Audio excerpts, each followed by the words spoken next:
जैसे ही उसने ये शब्द सुने, लॉन्गहुई की अभिव्यक्ति हिल गई। आपने अभी क्या कहा? आपने कहा कि वे जिस चीज की तलाश कर रहे हैं वह अभी सामने है।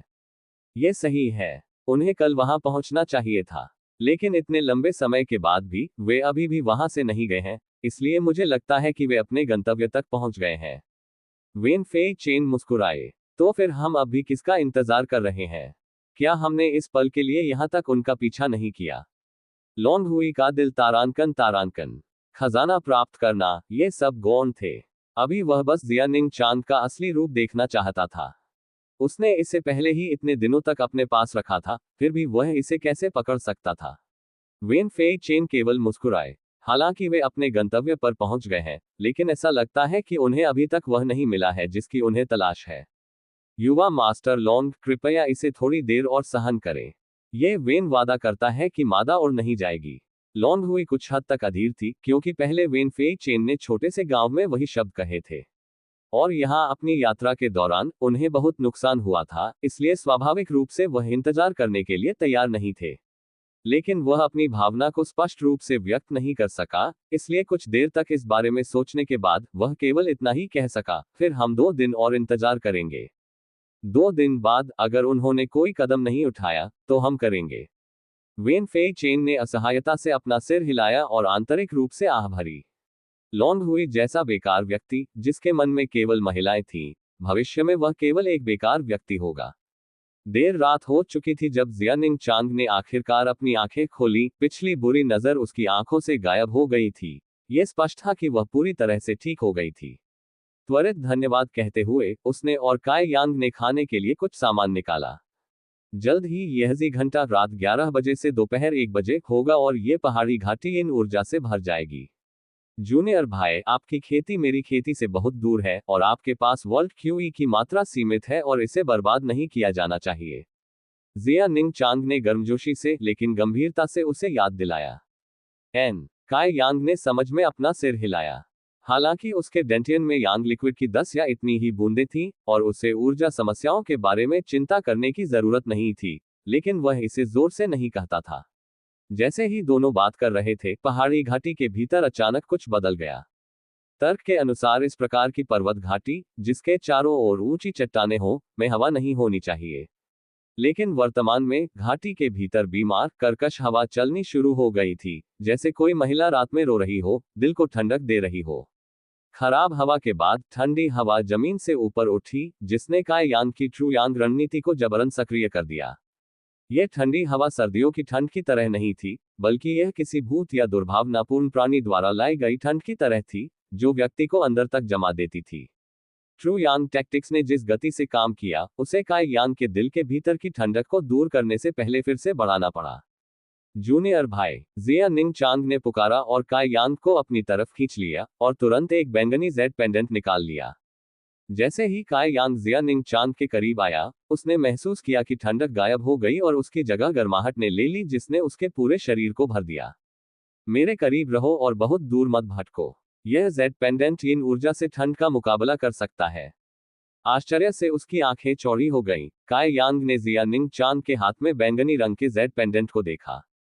इसे देखने पर उन्होंने देखा कि यह एक गुप्त कलाकृति थी और वर्ल्ड क्यूई के इंजेक्शन के कारण इसने एक चमक उत्सर्जित की, जिससे आसपास की इन ऊर्जा फैल गई। काय यांग हैरान थी। इस वरिष्ठ बहन की कलाई में एक गुप्त कलाकृति थी और अब उसने जो जेड पेंडेंट निकाला वह एक और गुप्त कलाकृति थी। इनमें से कितने उसके पास थे? तुम मुझे क्यों घूर रहे हो? जिया निंग चांद का चेहरा लाल हो गया और उसकी आवाज मोजी की तरह नर्म हो गई। एकटक देखते हुए काय यांग को यह एहसास हुआ कि वह जो कर रहा था वह थोड़ा अनुचित था, क्योंकि इस जेड पेंडेंट से सुरक्षा का क्षेत्र बहुत बड़ा नहीं था। जब दो लोग एक साथ खड़े होते थे तो उनके शरीर मूल रूप से एक साथ चिपके हुए थे। उसका अपना कंधा और बांह उसके शरीर के तापमान, उसके शरीर की कोमलता को स्पष्ट रूप से महसूस कर सकता था और वह उसकी अनोखी खुशबू को सूंघ सकता था।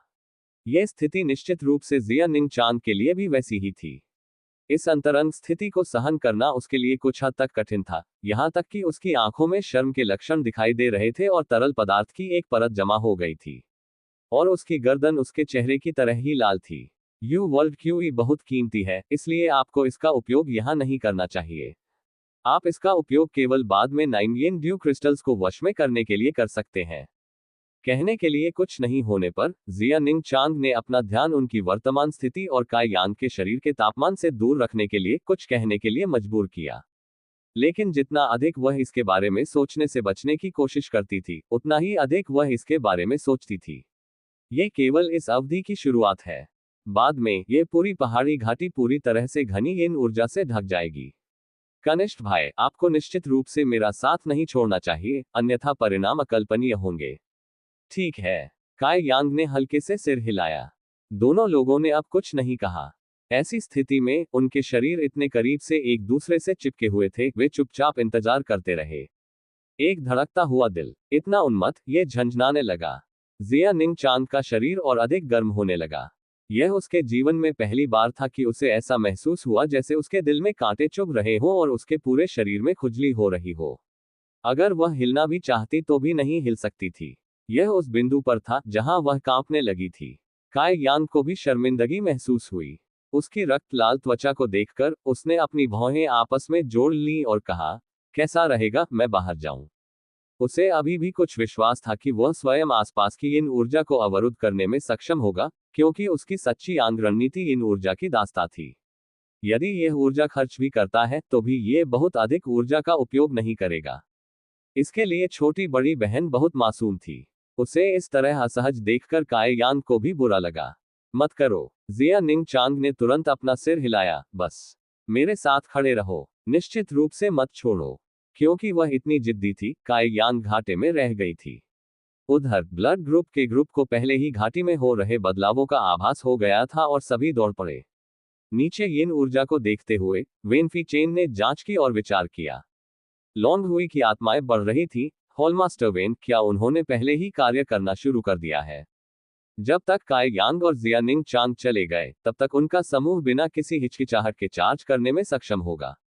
उसने तुरंत उत्तर नहीं दिया और इधर उधर देखता रहा।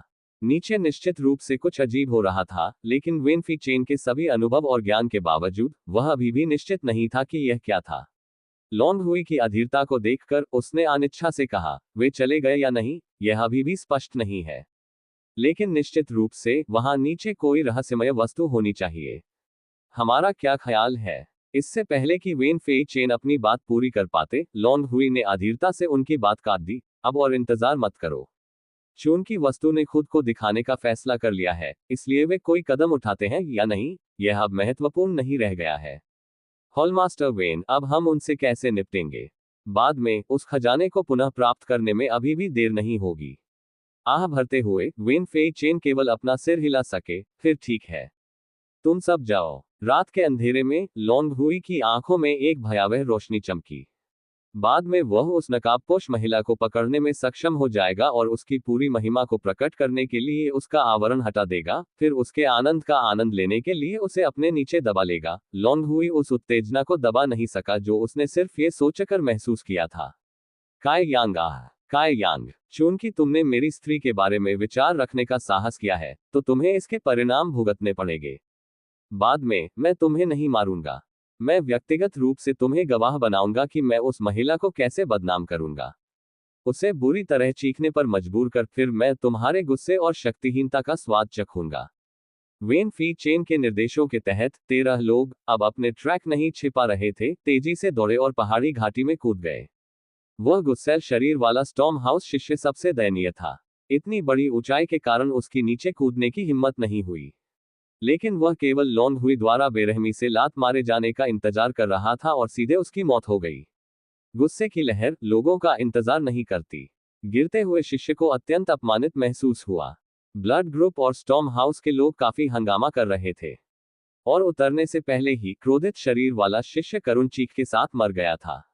यिन ऊर्जा के प्रकोप के कारण उसकी चीख दूर दूर तक फैल गई। यह सुनकर काई यांग और जिया निंग चांग दोनों के चेहरों का रंग बदल गया। उन्होंने उस दिशा में देखने के लिए अपना सिर घुमाया जहां से चिल्लाने की आवाज आई थी। उन्हें नहीं पता था कि दुश्मन उन पर नजर रख रहे हैं। वेन फेई चेन की ट्रैकिंग पद्धति काफी अच्छी थी और जिस दूरी से उसने उन्हें ट्रैक किया वह भी काफी अच्छी दूरी थी, इसलिए खोजे जाने का खतरा भी न के बराबर था। हालांकि जिया निंग चांग अलगाव और पुनर्मिलन सीमा के चरम पर थी, फिर भी वह खुद से बहुत दूर होने वाली चीजों को महसूस करने में सक्षम नहीं थी। ट्रैकिंग दूरी के संबंध में कुछ मानसिक अंकगणित करके वेन फेई चेन सफलतापूर्वक उनका पीछा करने में सक्षम थे। यहाँ अन्य लोग कैसे हैं? जिया निंग चांग ने अपनी नाजुक भौहें सिकोड़ ली, कुछ ठीक नहीं था। काय यान की अभिव्यक्ति भी ठंडी हो गई। उनकी छोटी बड़ी बहन के अनुसार ये स्थान पूरे वर्ष सामान्य था और केवल 7 जुलाई को ही यह परिवर्तन हुआ। यह बात किसी के ध्यान में नहीं आ सकी। दूसरे शब्दों में, वे लोग जो इतने दूर नहीं थे, बिल्कुल उन्हीं चीजों के लिए आए थे, या तो उन्हें इस बदलाव के बारे में पता था या वे उनके लिए यहाँ थे। उत्तरार्ध की संभावना बहुत अधिक थी, और ऐसा लग रहा था कि उनके पास काफी बड़ी संख्या में लोग थे। उनका पक्ष। लेकिन शुक्र है कि उनमें से कुछ की चट्टान से नीचे कूदते समय मौत हो गई। यदि ये लोग ब्लैक विंड माउंटेन पर दवा लेने या राक्षसी जानवरों का शिकार करने आते, तो वे इतने निम्न स्तर की खेती वाले लोगों को नहीं लाते और वे इतने बड़े समूहों में नहीं जाते। लगता है हमें परेशानी हो गई है। काय यान के मन में बहुत सारे विचार उमड़ रहे थे और उसने सुझाव दिया, चलो पहले भाग जाएं। ठीक है। जिया निंग चांग ने सहमति में सिर हिलाया। तुम्हें क्या लगता है, तुम कहाँ जा रहे हो? उनके पीछे से एक ठंडी आवाज प्रसारित हुई। फिर अचानक 2 लोगों के सामने कुछ फीट की दूरी पर एक छाया दिखाई दी, जिससे उनका रास्ता बाधित हो गया। काय यांग और जिया निंग चांग बिजली घर की अचानक उपस्थिति से चौंक गए। इसके साथ ही उन्होंने सावधानी से अपनी वर्ल्ड क्यूई को घुमाते हुए हथेली को चकमा दिया। इससे पहले कि वह व्यक्ति अपने असली इरादों का खुलासा करे, काय यांग ने उनसे सीधे भिड़ने की योजना नहीं बनाई। काय यांग और जिया निंग चांग को रोकने के लिए वेन फेई चेन वहां पहुंचे। उन्हें अपनी जगह जानते हुए देखकर उसने दूसरा हमला नहीं किया, बल्कि शांति से उसी स्थान पर खड़ा रहा। काय यांग ने उसकी आंखों में प्रवेश नहीं किया, लेकिन जब उसने जियानिंग चांग को घूंघट पहने देखा, तो वेनफी चांग ने अपने दिल में सुंदर शुद्ध लड़की की प्रशंसा की। हालांकि वह उसके चेहरे की विशेषताओं को नहीं देख सका, सितारों की तरह स्पष्ट आंखों के कारण उसका रूप सामान्य नहीं हो सका। और तो और इस लड़की का फिगर भी लाजवाब था। इस यौन रूप से आकर्षक लड़की की आंखों को देखते हुए वेन फेई चेन के विचार तीव्र उत्सुकता की भावना से भर गए। लेकिन अगर उसकी जगह लॉन्ग हुई यहाँ खड़ा होता, तो उसे डर था कि वह कितनी शर्मनाक चीजें करेगा। तीनों एक दूसरे को गौर से देख रहे थे। काय यांग ने भागने का रास्ता खोजा, लेकिन पता चला कि भागने के सभी रास्ते मध्यम आयु वर्ग के व्यक्ति की क्यूई द्वारा अवरुद्ध कर दिए गए थे। बस वही खड़े रहकर उसने उनके भागने के सभी रास्ते बंद कर दिए। यह व्यक्ति एक सच्चा तत्वसीमा पावरहाउस है, इसलिए कनिष्ठ भाई जल्दबाजी में कार्य न करें। जिया निंग चांग ने उसे धीमी आवाज में चेतावनी दी। सच्चा तत्व सीमा। काय यांग की सांसें धीमी हो गईं, उसका दिल अधिक सतर्क हो गया। कुछ समय बाद ब्लड ग्रुप और स्टॉर्म हाउस के अन्य लोग आ गए, और वे सभी काय यांग और जिया निंग चांग को बुरे इरादों से देख रहे थे। आप कौन हैं? काय यांग ने अपनी भौहें सिकोड़कर उन्हें आकार दिया, लेकिन पता चला कि वह इस समूह में किसी को नहीं जानता था। उसके दिल में वह बहुत संदिग्ध था। असल में वह नहीं जानता था कि मूल रूप से इस समूह में ऐसे कई लोग थे जिनसे वह काफी परिचित था। लेकिन क्योंकि उनकी ताकत कम थी, उन्हें सड़क पर राक्षसी जानवरों ने खा लिया था, और जो आखिरी बचा था, वह पहले ही चट्टान से नीचे कूदते समय गिरकर मर गया था। मैं वह व्यक्ति हूं जो तुम्हें मौत के मुंह में भेजना चाहता हूं। लॉन्ग हुई वेन फेई चेन के पीछे से आई और ठंडे स्वर में मुस्कुराई। जब उसने जिया निंग चांग को देखा तो उसकी आंखों से तुरंत हरी रोशनी निकली। उसे भद्दी निगाहों से देखते हुए उसने कहा, अद्भुत, अद्भुत। क्या सुंदर शुद्ध लड़की है, इस बार वास्तव में इसके लायक था। जिया निंग चांग ने अपनी नाजुक भौहें सिकोड़ ली। उसके चेहरे से उसके प्रति उसकी घृणा का पता चल रहा था। वह चुपचाप काय यांग के पीछे छिप गई। हालांकि उसकी ताकत काय यांग से कई गुना अधिक थी, लेकिन वह बहुत मासूम थी, इसलिए काय यांग के पीछे छिपने का कोई मतलब नहीं था, बल्कि यह एक महिला की प्रवृत्ति थी। चूंकि वह काय यांग के बहुत करीब थी, वह अपनी पीठ पर 2 नर्म नाजुक उभार महसूस कर सकता था, और अपनी पीठ को सीधा करते हुए निगलने से खुद को नहीं रोक सका। इस संकट के तहत काय यांग की मनस्थिति स्थिर थी। बिना किसी हलचल के उसने झिझकते हुए पूछा, सज्जनों, क्या हमारे बीच कोई दुश्मनी है? अब काय यांग को पता था कि विपरीत पक्ष यहाँ संयोग से नहीं आया था, यह बिल्कुल जानबूझकर किया गया जाल था। वरना पहली बार मिलने पर वे शत्रुतापूर्ण कैसे हो सकते हैं? क्या ये कोषाध्यक्ष मिंग और उनके शिष्य के दुश्मन हैं? काय यांग के दिमाग में सभी तरह के परिदृश्य घूम रहे थे। भले ही वह केवल मर सकता है, कम से कम उसे इसका कारण पता होगा। स्वाभाविक रूप से शिकायतें हैं। लॉन्ग हुई को पता था कि जीत उसके हाथ में है, इसलिए वह अपनी स्थिति छिपाना नहीं चाहता था। लड़के, मैं तुम्हें बता दूं, मैं blood group wise guild master Long Zetian का पोता हूं। तुमने हुई मेई एयर के बारे में विचार रखने की हिम्मत की, और क्या तुमने कभी सोचा था कि इसकी वजह से तुम आज इतनी मुश्किल में पड़ जाओगे? काय यांग स्तब्ध थे, उन्होंने सोचा नहीं था कि इस बार लोग इस तरह की बात को लेकर उनसे परेशानी मोल ले रहे हैं। वह हुई मेई एयर से केवल 3 बार मिला था और उनकी दोस्ती बहुत करीबी नहीं थी। फिर भी इसके कारण किसी ने उसे प्रेम प्रतिद्वंद्वी मानकर ईर्ष्या की। काय यांग केवल अपने दिल में आह भर सकता था क्योंकि वह अवाक रह गया था। हालांकि काय यांग उस लॉन्ग ज़ेतियान को नहीं भूला था जिसका उल्लेख किया गया था। पहले वह ब्लड ग्रुप के खनन क्षेत्र में उस बूढ़े व्यक्ति से मिला था। उस मुठभेड़ के दौरान जो अपमान हुआ, वह कभी नहीं भूल सकता। लॉन्ग हुई की बात सुनकर नू लैंग ने भी उदास होकर कहा, नू ताओ मेरा छोटा भाई है। वह और चेन शाओ फैंग एक साथ बिना किसी निशान के गायब हो गए हैं। लड़के, मैं तुमसे पूछना चाहता था कि क्या उनके लापता होने का तुमसे कोई संबंध है? ये दो जी निकले समूह उसकी तलाश कर रहे थे। काय यांग ने तुरंत ही सब कुछ समझ लिया जो चल रहा था। गहरी आह भरते हुए, पहली बार जब उसने संप्रदाय छोड़ा, तो वास्तव में दुश्मनों के दो समूहों ने उसका पीछा किया था, और वे अपने साथ एक ऐसा शक्ति केंद्र भी लाए थे। इस बार उन्होंने जिया निंग चांद को भी शामिल कर लिया था।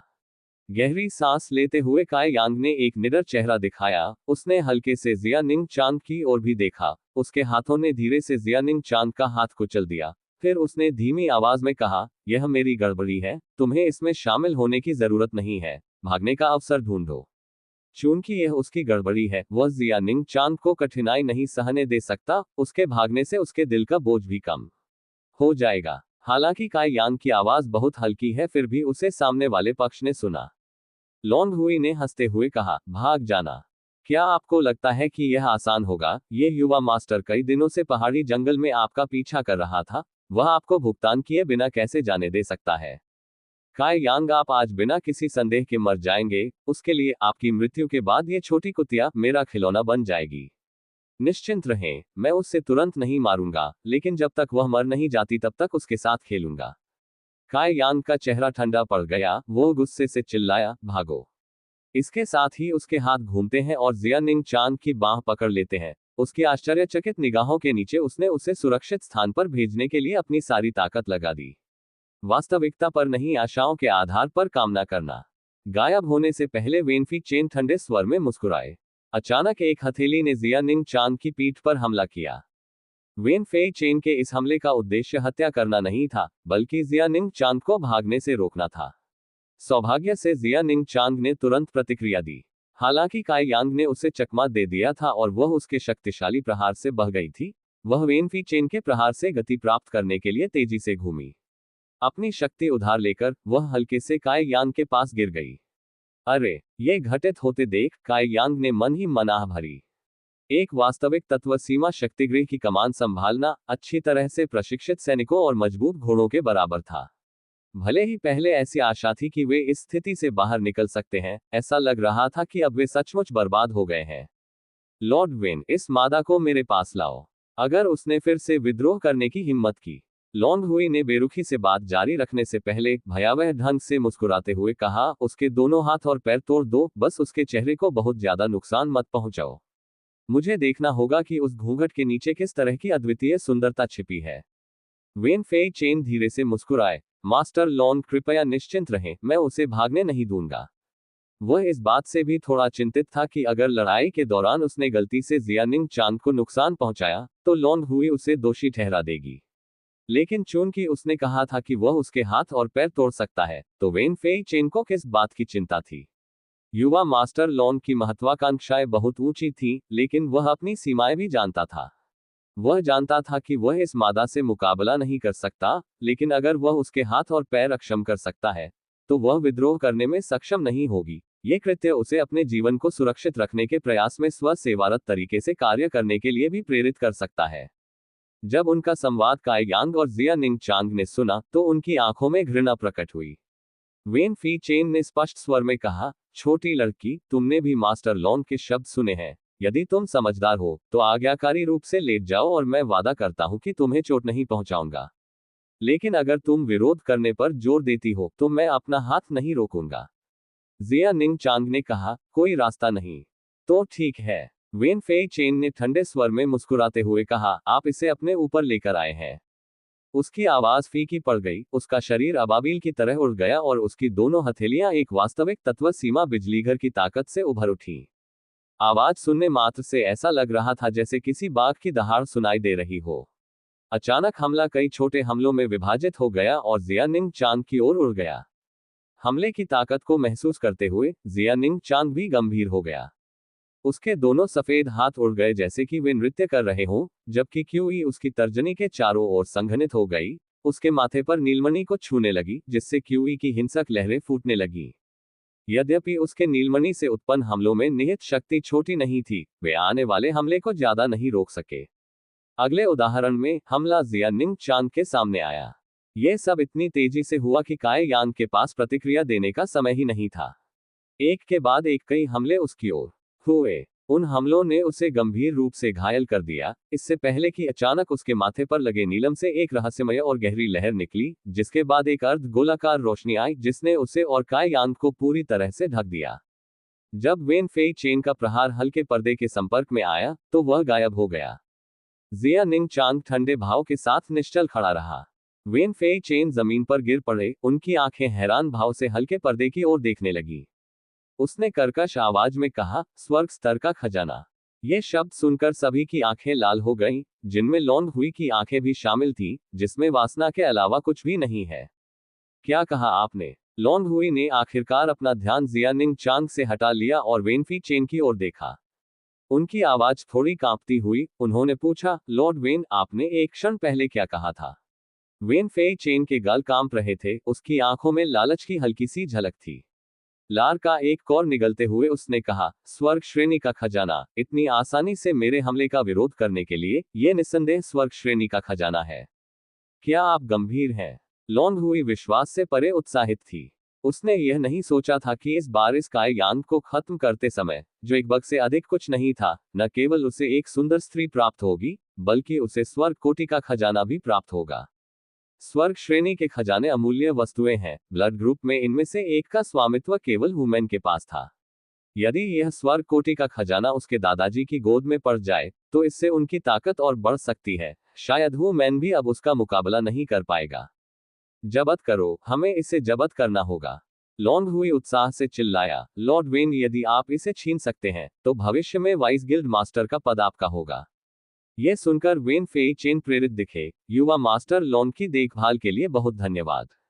हालांकि उसने ऐसा कहा, लेकिन वह जानता था कि उस स्वर्ग श्रेणी के खजाने की रक्षा को तोड़ना आसान नहीं होगा।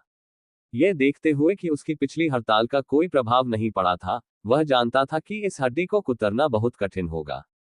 हालांकि इस छोटी सी लड़की की ताकत के साथ भाग्य उनके साथ था। जब वह लंबे समय तक अपनी और काई यांग दोनों की रक्षा करने में असमर्थ होगी, इसलिए अगर वह लगातार हमला करता तो इस हल्के पर्दे के टूटने की संभावना थी। शुरू करना। इस विचार के साथ वेन फी चेन ने हल्के पर्दे पर प्रहार करना शुरू कर दिया। वहीं ब्लड ग्रुप के अन्य उस्तादों ने भी आगे बढ़कर अपने हुनर का जमकर प्रदर्शन किया। इन अनगिनत प्रहारों के तहत हल्के पर्दे पर कई लहरें पैदा हुई, लेकिन हल्के पर्दे की सुरक्षा से जियानिंग चांग और काई यांग सुरक्षित रहे। इस बीच सभी हमले पूरी तरह से नष्ट हो गए। इस स्थिति ने काई यांग को बचने की थोड़ी उम्मीद दी। इस आशा से उसकी दोनों आंखें चमक उठी। उसके विचार तेजी से उसके दिमाग में उड़ रहे थे, प्रकाश पर्दा गायब होने से पहले बाहर निकलने का रास्ता ढूंढने की कोशिश कर रहे थे। जूनियर भाई, क्या आप डरते हैं? जियानिंग चांग ने अचानक पूछा। काई यांग ने उसकी ओर देखने के लिए अपना सिर घुमाया। हम मर सकते हैं, क्या आप डरते हैं? किस बात से डरो, तुम्हें डरने की जरूरत नहीं है, काई यांग ने कहा। फिर उसने उस तरफ देखा जहां लौंग हुई थी। ठंडे दिमाग से सोच रहा था कि अगर वह उस आदमी को पकड़ सके तो सब कुछ सुलझ जाएगा।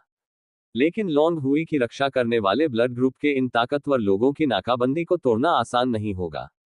शायद जियानिंग चांग भी अपनी ताकत के साथ इसे हासिल करने में असमर्थ होगी। मैं नहीं डरता। जियानिंग चांग धीरे से मुस्कुराए, वे अपने कार्यों के परिणामों को नहीं जानते हैं। काई यांग चौंका। उसके शब्दों को समझने का प्रयास करते हुए उसे अचानक महसूस हुआ कि पहाड़ी घाटी बदरंग हो गई है। मध्यरात्रि 7 जुलाई को यिन क्यूई इकट्ठा होंगे। जिस स्थान पर ये 9 यिनोस क्रिस्टल एकत्र होते हैं, अचानक जमीन के भीतर से एक के बाद एक ठंडी और उदास यिन क्यूई उत्सर्जित होती है। इस यिन क्यूई ने पृथ्वी की सतह पर एक अजीब बड़ा हाथ बनाया। वह बड़ा होता गया, जो भी उसे देखता डर जाता। पलक झपकते ही पहाड़ी घाटी का तापमान काफी गिर गया। हार कंपा देने वाली ठंड ने सभी को कांपने पर मजबूर कर दिया। ब्लड ग्रुप के ताकतवर लोगों को अचानक एहसास हुआ कि उनकी विश्व क्यूई को वातावरण में यिन क्यूई द्वारा चूसा जा रहा था। हालांकि यह यिन क्यूई इन लोगों को असहज कर रही थी, लेकिन यह जीवन के लिए खतरा नहीं था। जब तक वे अभी भी अपनी विश्व क्यूई प्रसारित कर सकते थे, तब तक ये कोई बड़ी समस्या नहीं थी। हालांकि स्टॉर्म हाउस के शिष्य, जिनकी खेती कम थी, लंबे समय तक इस यिन क्यूई का विरोध करने में सक्षम नहीं होंगे। यदि वे यहाँ लंबे समय तक रुके तो उनकी विश्व क्यूई समाप्त हो जाएगी और वे जमकर मर जाएंगे। एक पल में पूरी पहाड़ी घाटी यिन क्यूई में दफन हो गई। जिया निंग चांग अचानक हिल गई। उसकी शक्ल सुंदर थी, जैसे वह नाच रही हो। अज्ञात हाथ के संकेतों से उसकी विश्व क्यूई कई भागों में विभाजित हो गई और बिखर गई। जिया निंग चांग की अजीब हरकतों के बाद पूरी घाटी के घने यिन क्यूई ने प्रतिक्रिया करना शुरू कर दिया। यदि कोई नीचे घाटी की ओर देखे तो दृश्य काफी हद तक उबलते पानी के बर्तन के समान होगा। यह ऐसा था जैसे यिन क्यूई जीवित थी, बार बार इधर उधर घूम रही थी, चरम सीमा तक डरा रही थी। अच्छा नहीं है, वेन फेई चेन चिल्लाया। हालांकि वह निश्चित नहीं था कि जिया निंग चांग क्या कर रहा था, लेकिन वास्तविक तत्व पांचवी सीमा के पावरहाउस के रूप में वह कमोबेश समझ सकता था कि यह उनके लिए अच्छा नहीं होगा। इस मादा ने संभवतः पहले इस घाटी के भीतर किसी प्रकार का गठन स्थापित किया था और अब इसे सक्रिय करने के लिए दौड़ रही थी। यदि वह वास्तव में इस गठन को सक्रिय करती तो ये स्थिति बदल सकती थी। थोड़ा प्रयास करो, जल्दी से इस लाइट स्क्रीन को तोड़ने में मेरी मदद करो, वेन फेई चेन जोर से चिल्लाए। वह उस रहस्यमय संरचना को सफलतापूर्वक सक्रिय करने से पहले जिया निंग चांग को पकड़ना चाहता था, अन्यथा इस मामले का कोई अंत नहीं होता। तुम लोग भी आ जाओ, नहीं तो मैं तुम्हें अभी मार डालूंगा। वेन फेई चेन ने स्टॉर्म हाउस के उन शिष्यों को धमकी दी जो किनारे पर खड़े थे। नू लैंग और अन्य, वे संकोच करने की हिम्मत कैसे कर सकते थे? आखिरकार इस तरह की लड़ाई के लिए वे अपनी सीमाएं जानते थे और योगदान देने में पूरी तरह से असमर्थ थे। इससे उन्हें किनारे से देखना पड़ा। लेकिन एक बार जब वेन फी चेन का आदेश आया तो वे तुरंत उसकी सहायता के लिए कूद पड़े।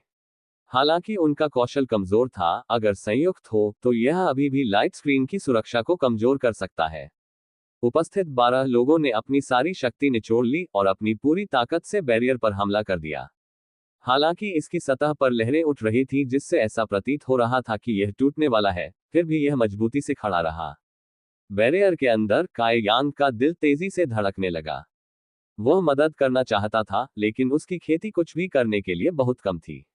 वह केवल जिया निंग चांग के बगल में खड़ा हो सकता था ताकि यदि अवरोध गिर जाए तो वह उसकी रक्षा के लिए अपनी थोड़ी सी ताकत का उपयोग कर सके। जिया निंग चांग के हाथों की गति धीरे धीरे तेज और तेज हो गई, जब तक कि चित्र नहीं बन गए। इससे यिन क्यूई और अधिक तीव्रता से और तेजी से बजने लगी। ये भेड़ियों के चिल्लाने और भूतों के रोने की तरह लग रहा था, जिससे दिलों में दर्द हो रहा था। कंपी। जबकि वेन फेई चेन के चेहरे से उसका लालच झलक रहा था, उन्होंने रक्षात्मक कलाकृतियों के ग्रेड को कम करके आंका था। ये कम से कम एक उच्च श्रेणी की रक्षात्मक कलाकृति होनी चाहिए, अन्यथा ये बिना टूटे इतनी लंबी अवधि तक टिकने में सक्षम नहीं होगी। स्वर्ग ग्रेड ऊपरी स्तर। ये चीज अमर स्वर्गारोहण सीमा की ऊपरी सीमाओं पर कृषकों के हमलों को रोकने में सक्षम थी। इसलिए यदि उसके पास ये खजाना होता तो यह एक अतिरिक्त जीवन प्राप्त करने के बराबर होता। धूपबत्ती जलाने में जितना समय लगा, उसके बाद प्रकाश अवरोधक पर एक छोटी सी दरार दिखाई दी। दरार की उपस्थिति के साथ जिया निंग चांग का चेहरा भी सफेद हो गया। इस रक्षात्मक कलाकृति का उपयोग करने के लिए जिया निंग चांग ने अपनी वर्ल्ड क्यूई का एक अच्छा हिस्सा इस्तेमाल किया था। इसके अलावा इस गठन को पूरा करने के लिए जो वह कर रही थी, उसे अपनी विश्व क्यूई की तरंगों का उपयोग करने की आवश्यकता है, जिससे उसकी विश्व क्यूई और भी कम हो रही है। आशा की इस किरण को देखकर वेन फी चेन ने अपने हत्या के इरादे को बढ़ाते हुए दूसरों से और अधिक उग्रता से हमला करने का आग्रह किया। हालांकि यह सामान्य और हानिरहित लग रहा था, उसने अपने विश्व क्यूई से अपने शरीर से उठने और आगे बढ़ने का आग्रह किया। सतह पर एक शक्तिशाली हथेली का प्रहार करने से जिया निंग चांग के खूबसूरत शरीर के साथ साथ पूरा बैरियर हिल गया। इस प्रहार से उसका चेहरा और भी सफेद हो गया। दरार, दरार, दरार। आखिरकार मकड़ी के जाले की तरह बाधा के आर पार दरारें पड़नी शुरू हो गई थी। हा हा हा, वह जोर से हंसा। वेन फेई चेन को विश्वास था कि जब तक वह एक और पूर्ण शक्ति से प्रहार करेगा, वह पूरी तरह से सफलता प्राप्त करने में सक्षम होगा।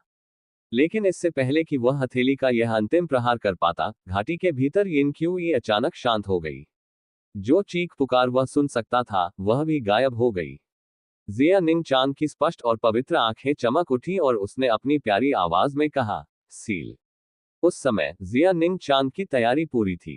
क्रैश क्रैश, आसमान से ताले खुलने की आवाज के साथ अचानक जंजीरें प्रकट हो गईं।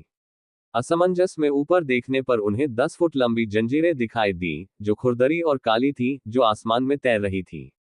इन काली जंजीरों में घनी यिन क्यूई और दिल को जमा देने वाली ठंडक शामिल नहीं थी। ये काली यिन क्यूई जंजीरें ब्लड ग्रुप और स्टॉर्म हाउस के प्रमुखों के चारों ओर तैरती रहीं। अगले ही पल, जैसे कि उनके पास अपना दिमाग हो, वे लोगों की ओर उड़ गए।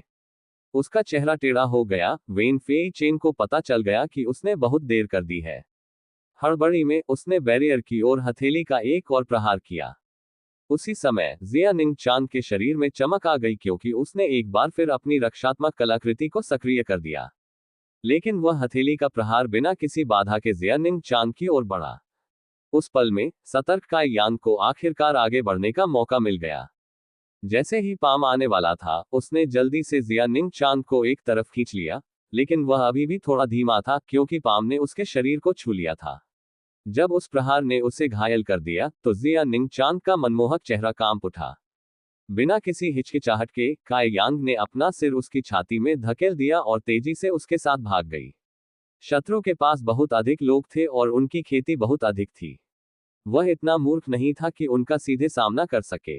जैसे ही काई यांग जिया निंग चांद को भागने के लिए ले गई, उन यिन क्यूई श्रृंखलाओं ने अंततः ब्लड ग्रुप के विशेषज्ञों को फंसा लिया। इनमें से कुल 8 श्रृंखलाएं थीं। जिया निंग चांद पर वेन फेई चेन के विशेष ध्यान के साथ इनमें से 3 चेन सीधे उसकी ओर बढ़ी। शेष 5 श्रृंखलाओं ने पृथक्करण और पुनर्मिलन सीमा और क्यूई को रक्त समूह के मंचित विशेषज्ञों की ओर अपना रास्ता बना लिया। जो लोग इन जंजीरों से पकड़े जा रहे थे, उन्हें लगा कि उनका जीवन समाप्त होने वाला है। लेकिन जैसे ही उन्होंने ये सोचा, 8 जंजीरें उनके शरीर में और दृष्टि से ओझल हो गईं। वेन फेई चेन को तुरंत लगा कि उसकी वास्तविक तत्व सीमा खेती को दबा दिया गया है। फिर उसने कराहते हुए मुंह से खून उगल दिया।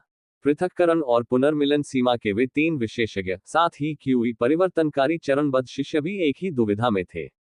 उन सभी के चेहरे काफी पीले पड़ गए थे और उन सभी को खून की उल्टियां हुई। इस बीच शेष क्यूई रूपांतरित शिष्य ने सीधे सांस लेना बंद कर दिया और मृत होकर जमीन पर गिर पड़ा।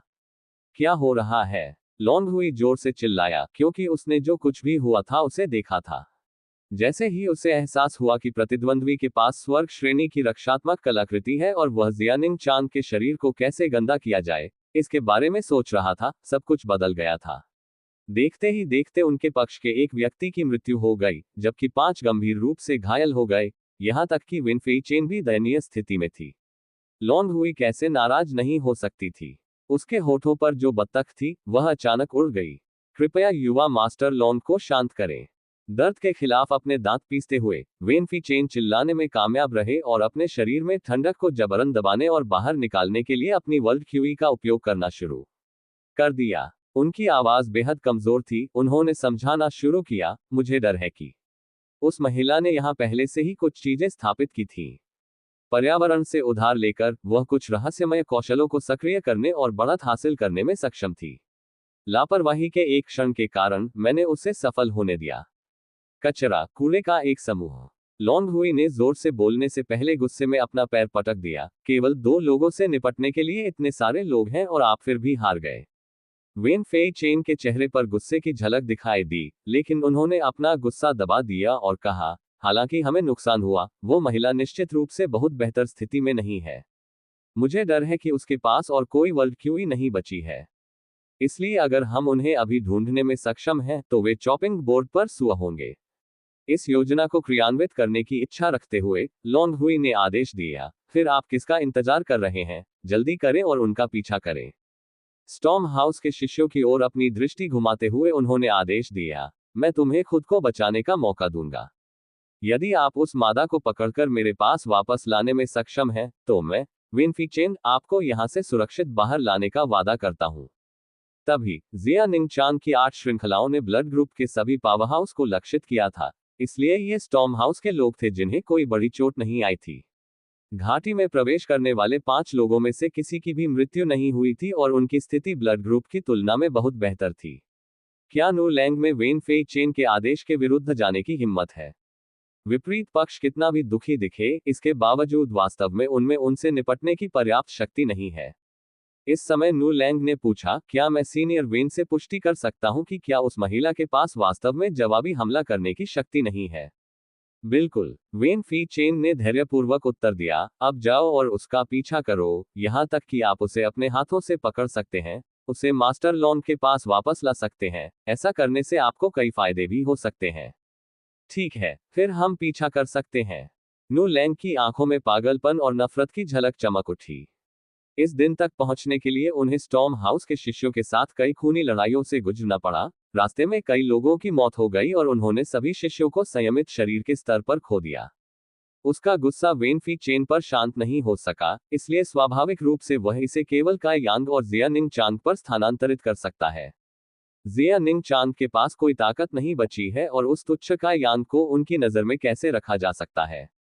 जब स्टॉर्म हाउस के लोग घनी यिनक्यूई से भरी उस पहाड़ी घाटी में गायब हो गए, तो वेन फी चेन ने ब्लड ग्रुप के बाकी लोगों की ओर देखा, आप भी जाएं, आप उस महिला को बिल्कुल भी भागने नहीं दे सकते, उसके पीछे निश्चित रूप से एक पावर हाउस है जो उसका समर्थन कर रहा है।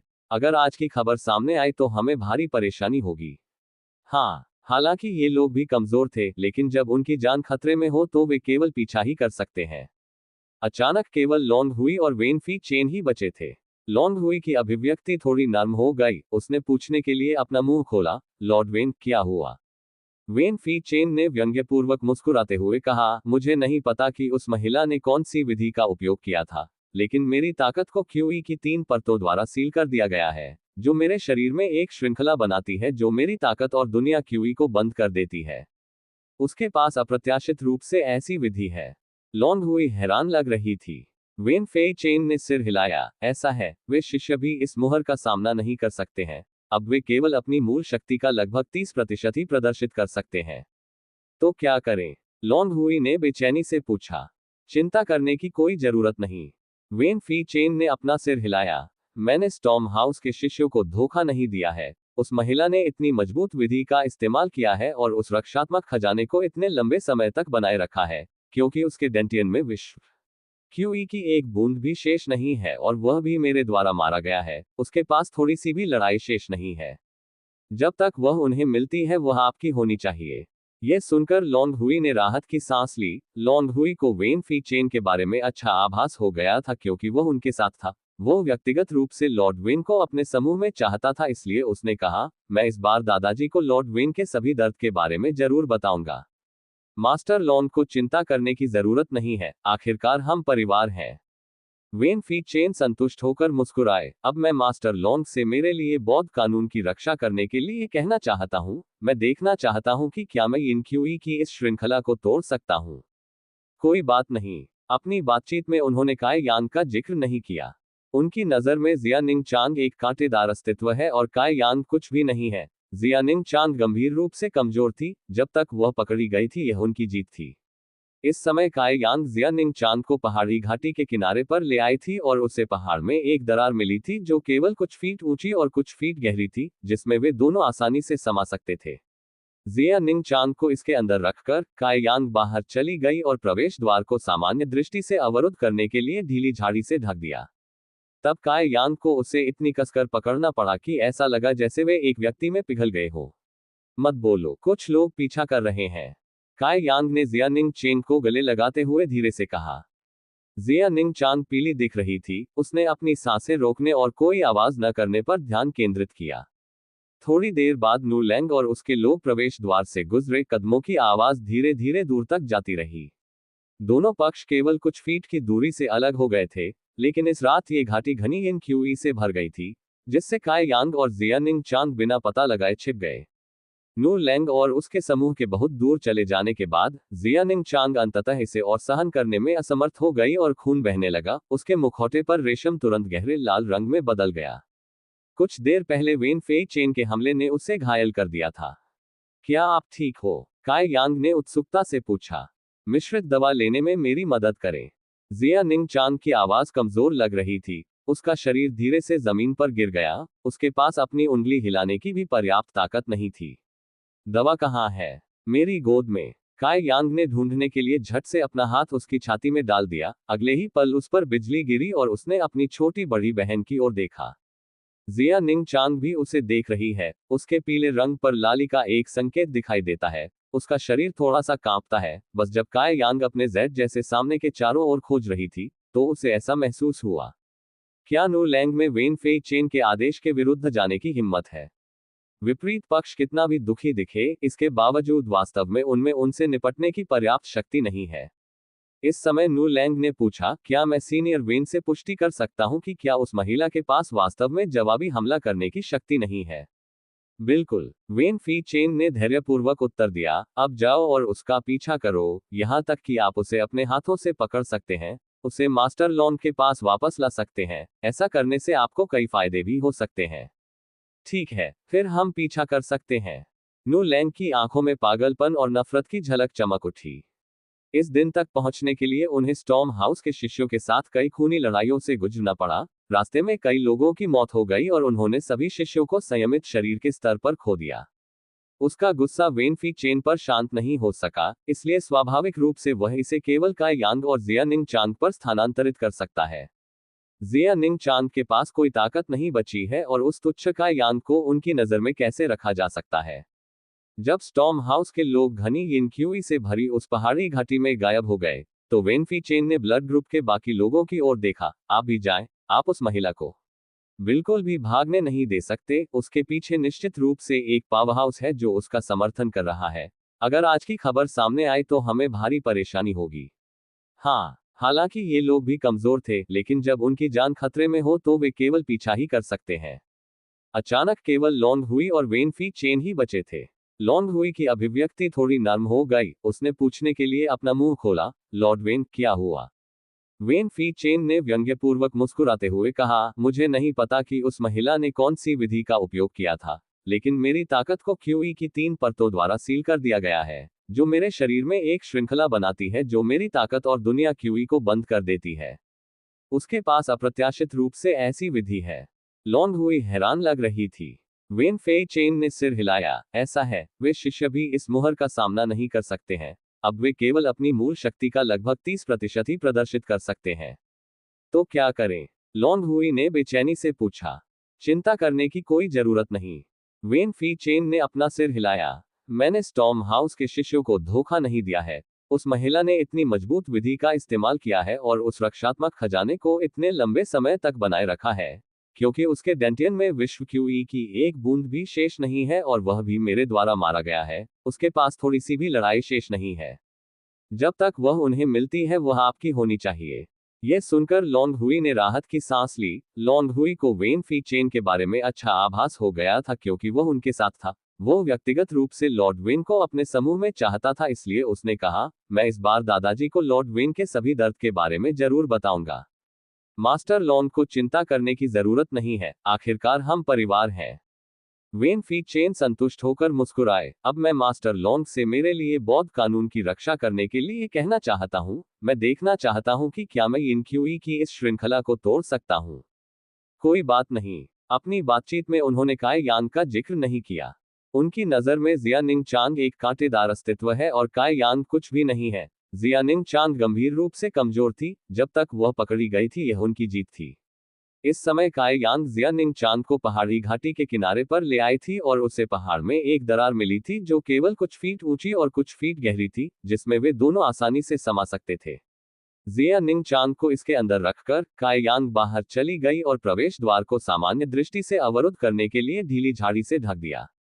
तब काई यांग को उसे इतनी कसकर पकड़ना पड़ा कि ऐसा लगा जैसे वे एक व्यक्ति में पिघल गए हो। मत बोलो, कुछ लोग पीछा कर रहे हैं। काई यांग ने जिया निंग चेन को गले लगाते हुए धीरे से कहा। जिया निंग चांग पीली दिख रही थी। उसने अपनी सांसें रोकने और कोई आवाज न करने पर ध्यान केंद्रित किया। थोड़ी देर बाद नू लैंग और उसके लोग प्रवेश द्वार से गुजरे। कदमों की आवाज धीरे धीरे दूर तक जाती रही। दोनों पक्ष केवल कुछ फीट की दूरी से अलग हो गए थे, लेकिन इस रात ये घाटी घनी इन क्यूई से भर गई थी, जिससे काय यांग और जियानिंग चांग बिना पता लगाए छिप गए।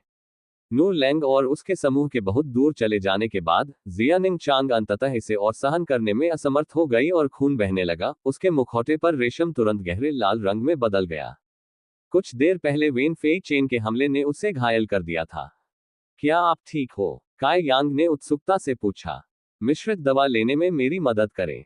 जियानिंग चांग की आवाज कमजोर लग रही थी। उसका शरीर धीरे से जमीन पर गिर गया। उसके पास अपनी उंगली हिलाने की भी पर्याप्त ताकत नहीं थी।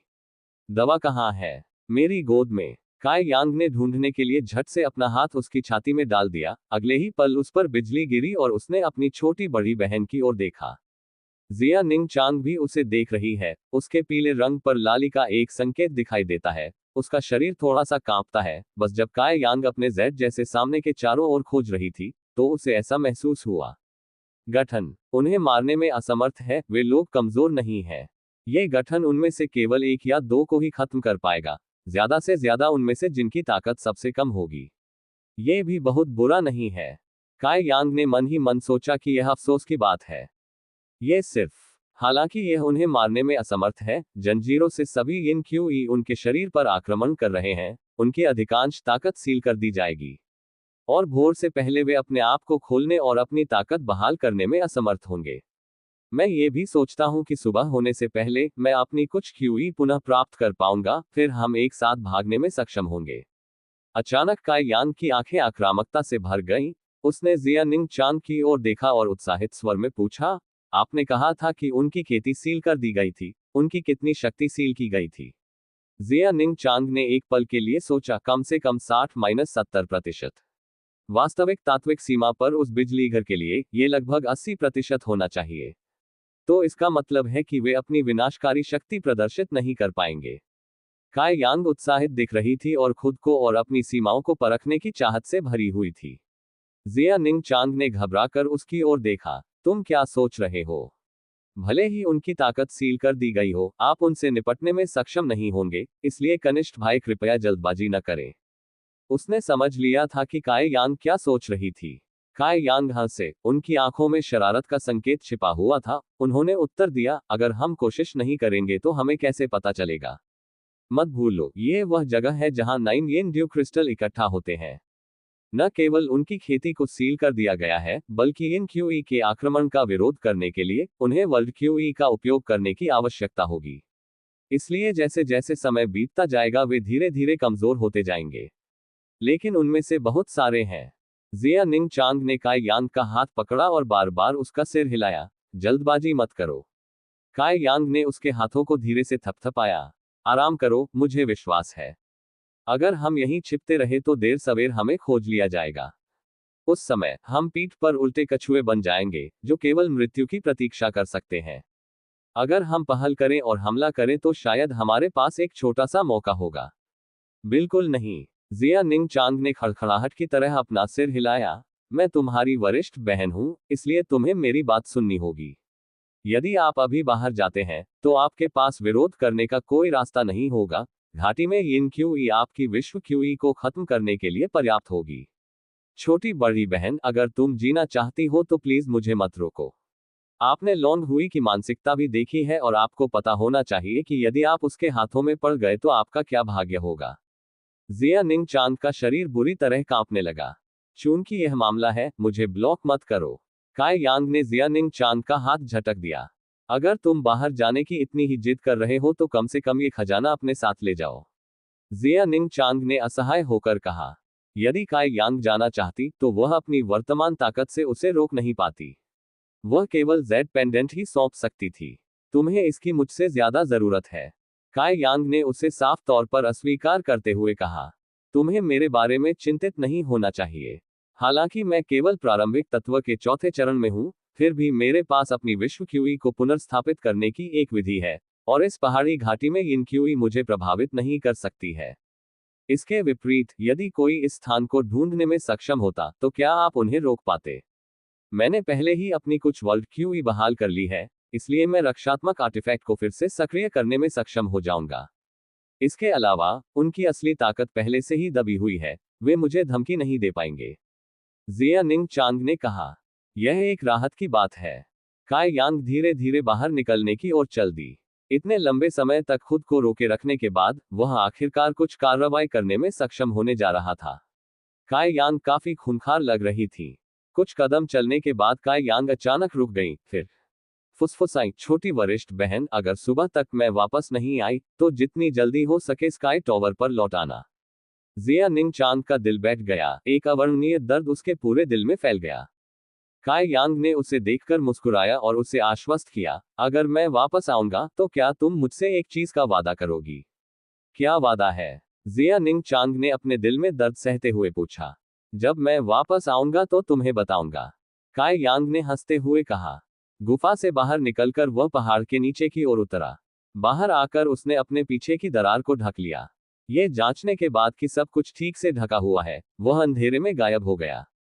जिया निंग चांग को उस उजाड़ गुफा में अकेला छोड़कर सुबह होने में अभी भी 3 या 4 घंटे बाकी थे, जबकि इस समय में उसे बहुत सारे दुश्मनों से निपटना था। यह निश्चित रूप से एक कठिन लड़ाई होगी। जंगल में कुछ लोग तेज गति से घूम रहे थे। कदमों की आवाज सुनकर ऐसा लग रहा था जैसे 2 लोग हों। काय यांग एक बड़े पेड़ के पीछे छिप गया, शांति से उनके करीब आने का इंतजार कर रहा था। उन्हें न तो पता था कि वह जोड़ा किस समूह का था और न ही उनकी खेती के स्तर के बारे में। तो फिलहाल वह केवल उनका निरीक्षण कर सकता था और फिर उसके अनुसार योजना बना सकता था। यदि वे दोनों मजबूत होते तो वह केवल उनसे बच सकता था और कमजोरी के पहले संकेत की प्रतीक्षा कर सकता था। जैसे जैसे कदमों की आवाज करीब आती गई, कोई बोला, बड़े भाई जियोंग, वे कहाँ गए थे? हमने उन्हें इतने लंबे समय तक खोजा है, फिर भी वे अभी तक नहीं मिल पाए हैं। एक अन्य ने उत्तर दिया, जूनियर भाई, आपको चिंतित नहीं होना चाहिए। सीनियर भाई नू और ब्लड ग्रुप के वे जानवर भी खोज रहे हैं, इसलिए काय यांग लंबे समय तक छिप नहीं पाएगी। हम केवल मोर्चा संभाल रहे हैं और शायद जैसा कि हम बोल रहे हैं, उन्होंने पहले ही काय यांग और उस महिला को ढूंढ लिया है। शिष्य ने सिर हिलाया। यह अफसोस की बात है, वह लड़की वास्तव में एक सुंदरता है। लॉन्ग हुई के हाथों में पड़ना, मैं कल्पना नहीं करना चाहता कि उसके साथ कैसे खेला जाएगा। भाई जियोंग ने उपहास किया, लॉन्ग हुई एक सेक्स पागल है और कोई बड़ी उपलब्धि हासिल न कर पाने के लिए अभिशप्त है। भविष्य में जब हम मजबूत हो जाएंगे तो हमारे पास अच्छे समय होंगे। जब वह बोल रहा था, स्टॉर्म हाउस के शिष्यों के सामने कुछ फीट की दूरी पर अचानक एक आकृति प्रकट हुई। अचानक रुकते हुए वरिष्ठ भाई जियोंग चिल्लाया, वहां कौन है? बगल से हल्की हंसी सुनाई दी, क्या तुम मुझे नहीं ढूंढ रहे हो? काय यांग। भाई जियोंग बहुत खुश हुए। ऐसी निराशाजनक स्थिति में जाल बिछाए बिना काय यांग से टकराना निश्चित रूप से भाग्यशाली था। अब उन्हें उसे बाहर निकालने के प्रयास में कोई प्रयास बर्बाद नहीं करना पड़ेगा। भाई जियोंग उत्साहित हो गए, काय यांग भी खुश थे। उनकी पहले की बातचीत से काय यांग को उनकी स्थिति का पता चल गया था। स्टॉर्म हाउस समूह में 5 लोग शामिल थे। न्यू लैंड को छोड़कर, जो क्यूई परिवर्तन के पहले चरण में था, शेष 4 शिष्य प्रारंभिक तत्व चरण में थे। इस स्तर के कृषक काय यांग बिल्कुल भी नहीं डरते थे। स्टॉर्म हाउस के इन 2 शिष्यों की काय यांग के साथ कोई दुश्मनी या शिकायत नहीं थी। हालांकि उनका पीछा करने के दौरान उनके कई भाई मारे गए थे, उनके पास बदला लेने के लिए वेन फी चेन के खिलाफ जाने की पर्याप्त शक्ति नहीं थी, इसलिए वे केवल काय यांग को अपने भाइयों की मौत के लिए जिम्मेदार ठहरा सकते थे। उस समय व्यक्तिगत रूप से शत्रु से मिलने पर स्वाभाविक रूप से वे क्रोधित होंगे। भाई जियोंग ने मुस्कुराते हुए काय यांग का आकार देखते हुए कहा, साहसी, उसने अप्रत्याशित रूप से हमें चुनौती देने की हिम्मत की। आपने जिस महिला शिष्या को बचाया था वह कहाँ है? अगर तुम मुझे हरा सकते हो तो मैं तुम्हें बताऊंगा। जैसे ही काय यांग ने अपनी अंगुलियों को मुट्ठियों में बांधा, उसने चटकने की आवाजें निकाली। अपना सिर हिलाते हुए वह धीरे धीरे उन दोनों की ओर बढ़ा। भाई जियोंग ने हंसते हुए कहा, लापरवाही से काम करते हुए कनिष्ठ भाई ने उसे सबक सिखाने के बाद सामान उठाने में मेरी मदद की।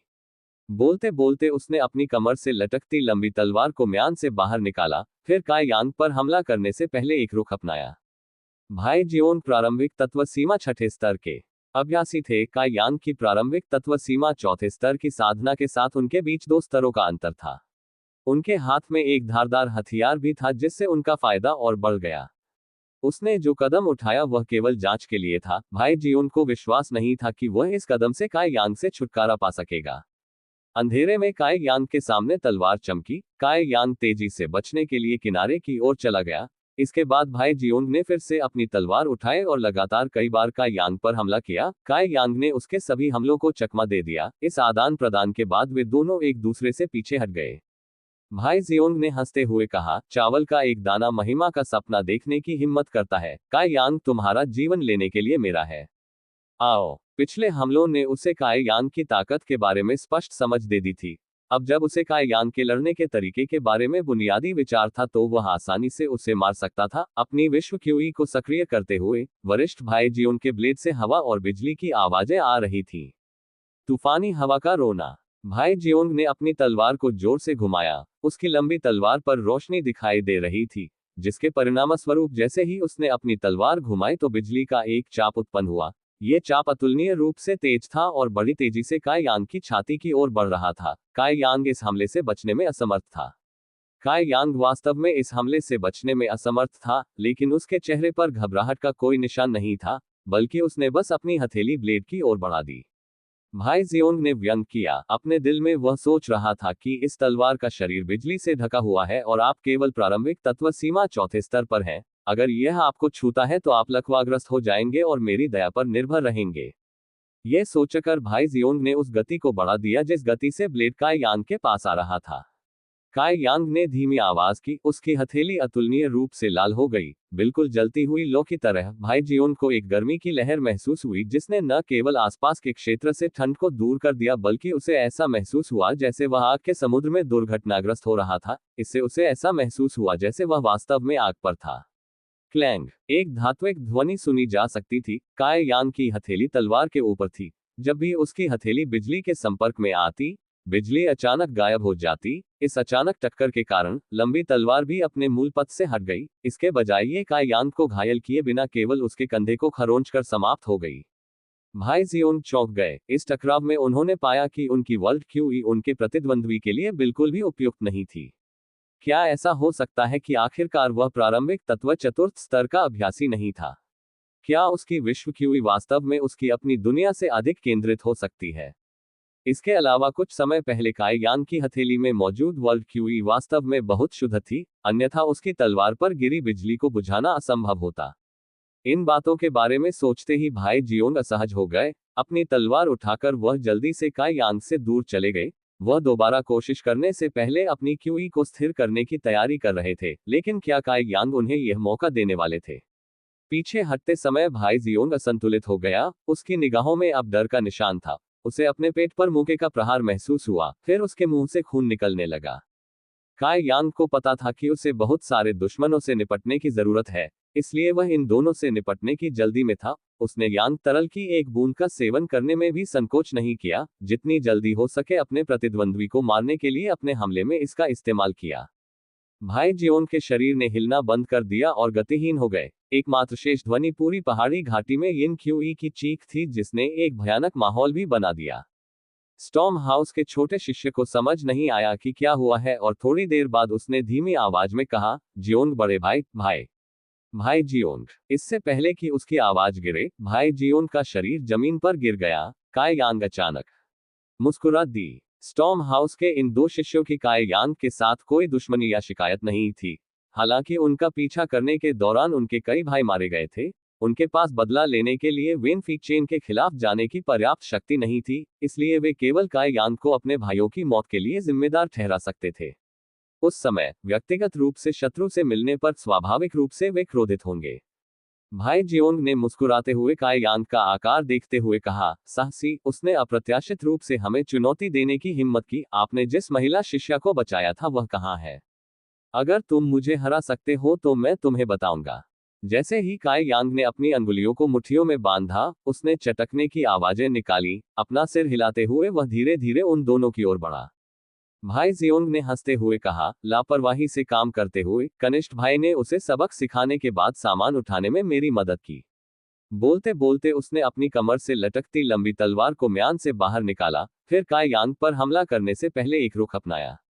भाई जियोंग प्रारंभिक तत्व सीमा छठे स्तर के अभ्यासी थे। काई यांग की प्रारंभिक तत्व सीमा चौथे स्तर की साधना के साथ उनके बीच 2 स्तरों का अंतर था।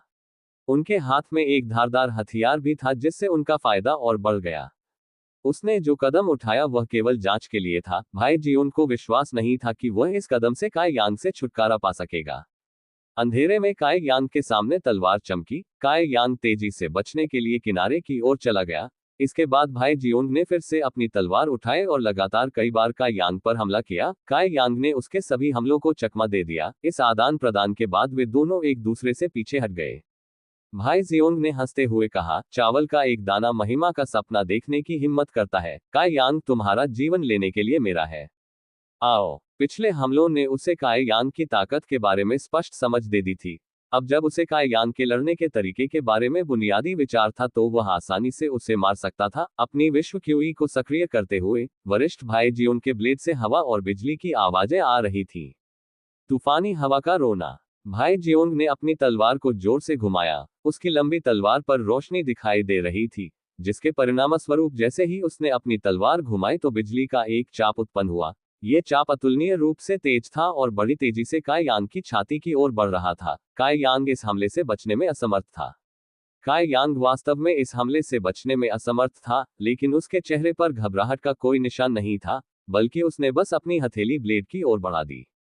भाई जियोंग ने व्यंग किया। अपने दिल में वह सोच रहा था कि इस तलवार का शरीर बिजली से ढका हुआ है और आप केवल प्रारंभिक तत्व सीमा चौथे स्तर पर हैं। अगर यह आपको छूता है तो आप लकवाग्रस्त हो जाएंगे और मेरी दया पर निर्भर रहेंगे। यह सोचकर भाई जियोंग ने उस गति को बढ़ा दिया जिस गति से ब्लेड काई यांग के पास आ रहा था। काई यांग ने धीमी आवाज की। उसकी हथेली अतुलनीय रूप से लाल हो गई, बिल्कुल जलती हुई लौ की तरह। भाई जियोन को एक गर्मी की लहर महसूस हुई जिसने न केवल आसपास के क्षेत्र से ठंड को दूर कर दिया बल्कि उसे ऐसा महसूस हुआ जैसे वह आग के समुद्र में दुर्घटनाग्रस्त हो रहा था। इससे उसे ऐसा महसूस हुआ जैसे वह वास्तव में आग पर था। क्लैंग। एक धात्विक ध्वनि सुनी जा सकती थी। काई यांग की हथेली तलवार के ऊपर थी। जब भी उसकी हथेली बिजली के संपर्क में आती, बिजली अचानक गायब हो जाती। इस अचानक टक्कर के कारण लंबी तलवार भी अपने मूल पथ से हट गई। इसके बजाय ये काई यांग को घायल किए बिना केवल उसके कंधे को खरोंचकर समाप्त हो गई। भाई जियोंग चौंक गए। इस टकराव में उन्होंने पाया कि उनकी वर्ल्ड क्यूई उनके प्रतिद्वंद्वी के लिए बिल्कुल भी उपयुक्त नहीं थी। क्या ऐसा हो सकता है कि आखिरकार वह प्रारंभिक तत्व चतुर्थ स्तर का अभ्यासी नहीं था? क्या उसकी विश्व क्यूई वास्तव में उसकी अपनी दुनिया से अधिक केंद्रित हो सकती है? इसके अलावा कुछ समय पहले काई यांग की हथेली में मौजूद वर्ल्ड क्यूई वास्तव में बहुत शुद्ध थी, अन्यथा उसकी तलवार पर गिरी बिजली को बुझाना असंभव होता। इन बातों के बारे में सोचते ही भाई जियोंग असहज हो गए। अपनी तलवार उठाकर वह जल्दी से काई यांग से दूर चले गए। वह दोबारा कोशिश करने से पहले अपनी क्यूई को स्थिर करने की तैयारी कर रहे थे, लेकिन क्या काई यांग उन्हें यह मौका देने वाले थे? पीछे हटते समय भाई जियोंग असंतुलित हो गया। उसकी निगाहों में अब डर का निशान था। उसे अपने पेट पर मुक्के का प्रहार महसूस हुआ, फिर उसके मुंह से खून निकलने लगा। काई यांग को पता था कि उसे बहुत सारे दुश्मनों से निपटने की जरूरत है, इसलिए वह इन दोनों से निपटने की जल्दी में था। उसने यांग तरल की एक बूंद का सेवन करने में भी संकोच नहीं किया। जितनी जल्दी हो सके अपने प्रतिद्वंद्वी को मारने के लिए अपने हमले में इसका इस्तेमाल किया। भाई जियोंग के शरीर ने हिलना बंद कर दिया और गतिहीन हो गए। एकमात्र शेष ध्वनि पूरी पहाड़ी घाटी में यिन क्यूई की चीख थी जिसने एक भयानक माहौल भी बना दिया। स्टॉर्म हाउस के छोटे शिष्य को समझ नहीं आया कि क्या हुआ है और थोड़ी देर बाद उसने धीमी आवाज में कहा, जियोंग बड़े भाई, भाई। भाई जियोंग। इससे पहले कि उसकी आवाज गिरे, भाई जियोंग का शरीर जमीन पर गिर गया। काई यांग अचानक मुस्कुरा दी। स्टॉर्म हाउस के इन दो शिष्यों की काई यांग के साथ कोई दुश्मनी या शिकायत नहीं थी। हालांकि उनका पीछा करने के दौरान उनके कई भाई मारे गए थे, उनके पास बदला लेने के लिए वेन फी चेन के खिलाफ जाने की पर्याप्त शक्ति नहीं थी, इसलिए वे केवल काई यांग को अपने भाइयों की मौत के लिए जिम्मेदार ठहरा सकते थे। उस समय व्यक्तिगत रूप से शत्रु से मिलने पर स्वाभाविक रूप से वे क्रोधित होंगे। भाई जियोंग ने मुस्कुराते हुए काई यांग का आकार देखते हुए कहा, साहसी, उसने अप्रत्याशित रूप से हमें चुनौती देने की हिम्मत की। आपने जिस महिला शिष्या को बचाया था वह कहाँ है? अगर तुम मुझे हरा सकते हो तो मैं तुम्हें बताऊंगा। जैसे ही काई यांग ने अपनी अंगुलियों को मुट्ठियों में बांधा, उसने चटकने की आवाजें निकाली। अपना सिर हिलाते हुए वह धीरे धीरे उन दोनों की ओर बढ़ा।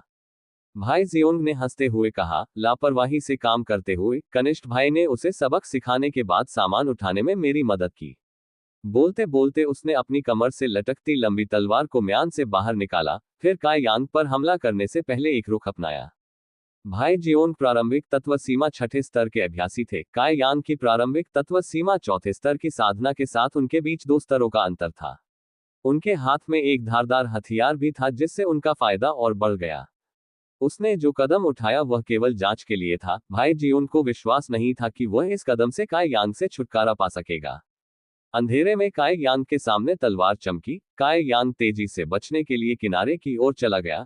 इसके बाद भाई जियोंग ने फिर से अपनी तलवार उठाए और लगातार कई बार काय यांग पर हमला किया। काय यांग ने उसके सभी हमलों को चकमा दे दिया। इस आदान प्रदान के बाद वे दोनों एक दूसरे से पीछे हट गए। भाई जियोंग ने हंसते हुए कहा, चावल का एक दाना महिमा का सपना देखने की हिम्मत करता है। काय यांग तुम्हारा जीवन लेने के लिए मेरा है। आओ। पिछले हमलों ने उसे काय यांग की ताकत के बारे में स्पष्ट समझ दे दी थी। अब जब उसे काय यांग के लड़ने के तरीके के बारे में बुनियादी विचार था तो वह आसानी से उसे मार सकता था। अपनी विश्व क्यूई को सक्रिय करते हुए वरिष्ठ भाई जियोंग के ब्लेड से हवा और बिजली की आवाजें आ रही थी। तूफानी हवा का रोना। भाई जियोंग ने अपनी तलवार को जोर से घुमाया। उसकी लंबी तलवार पर रोशनी दिखाई दे रही थी, जिसके परिणामस्वरूप जैसे ही उसने अपनी तलवार घुमाई तो बिजली का एक चाप उत्पन्न हुआ। यह चाप अतुलनीय रूप से तेज था और बड़ी तेजी से काय यांग की छाती की ओर बढ़ रहा था। काय यांग इस हमले से बचने में असमर्थ था।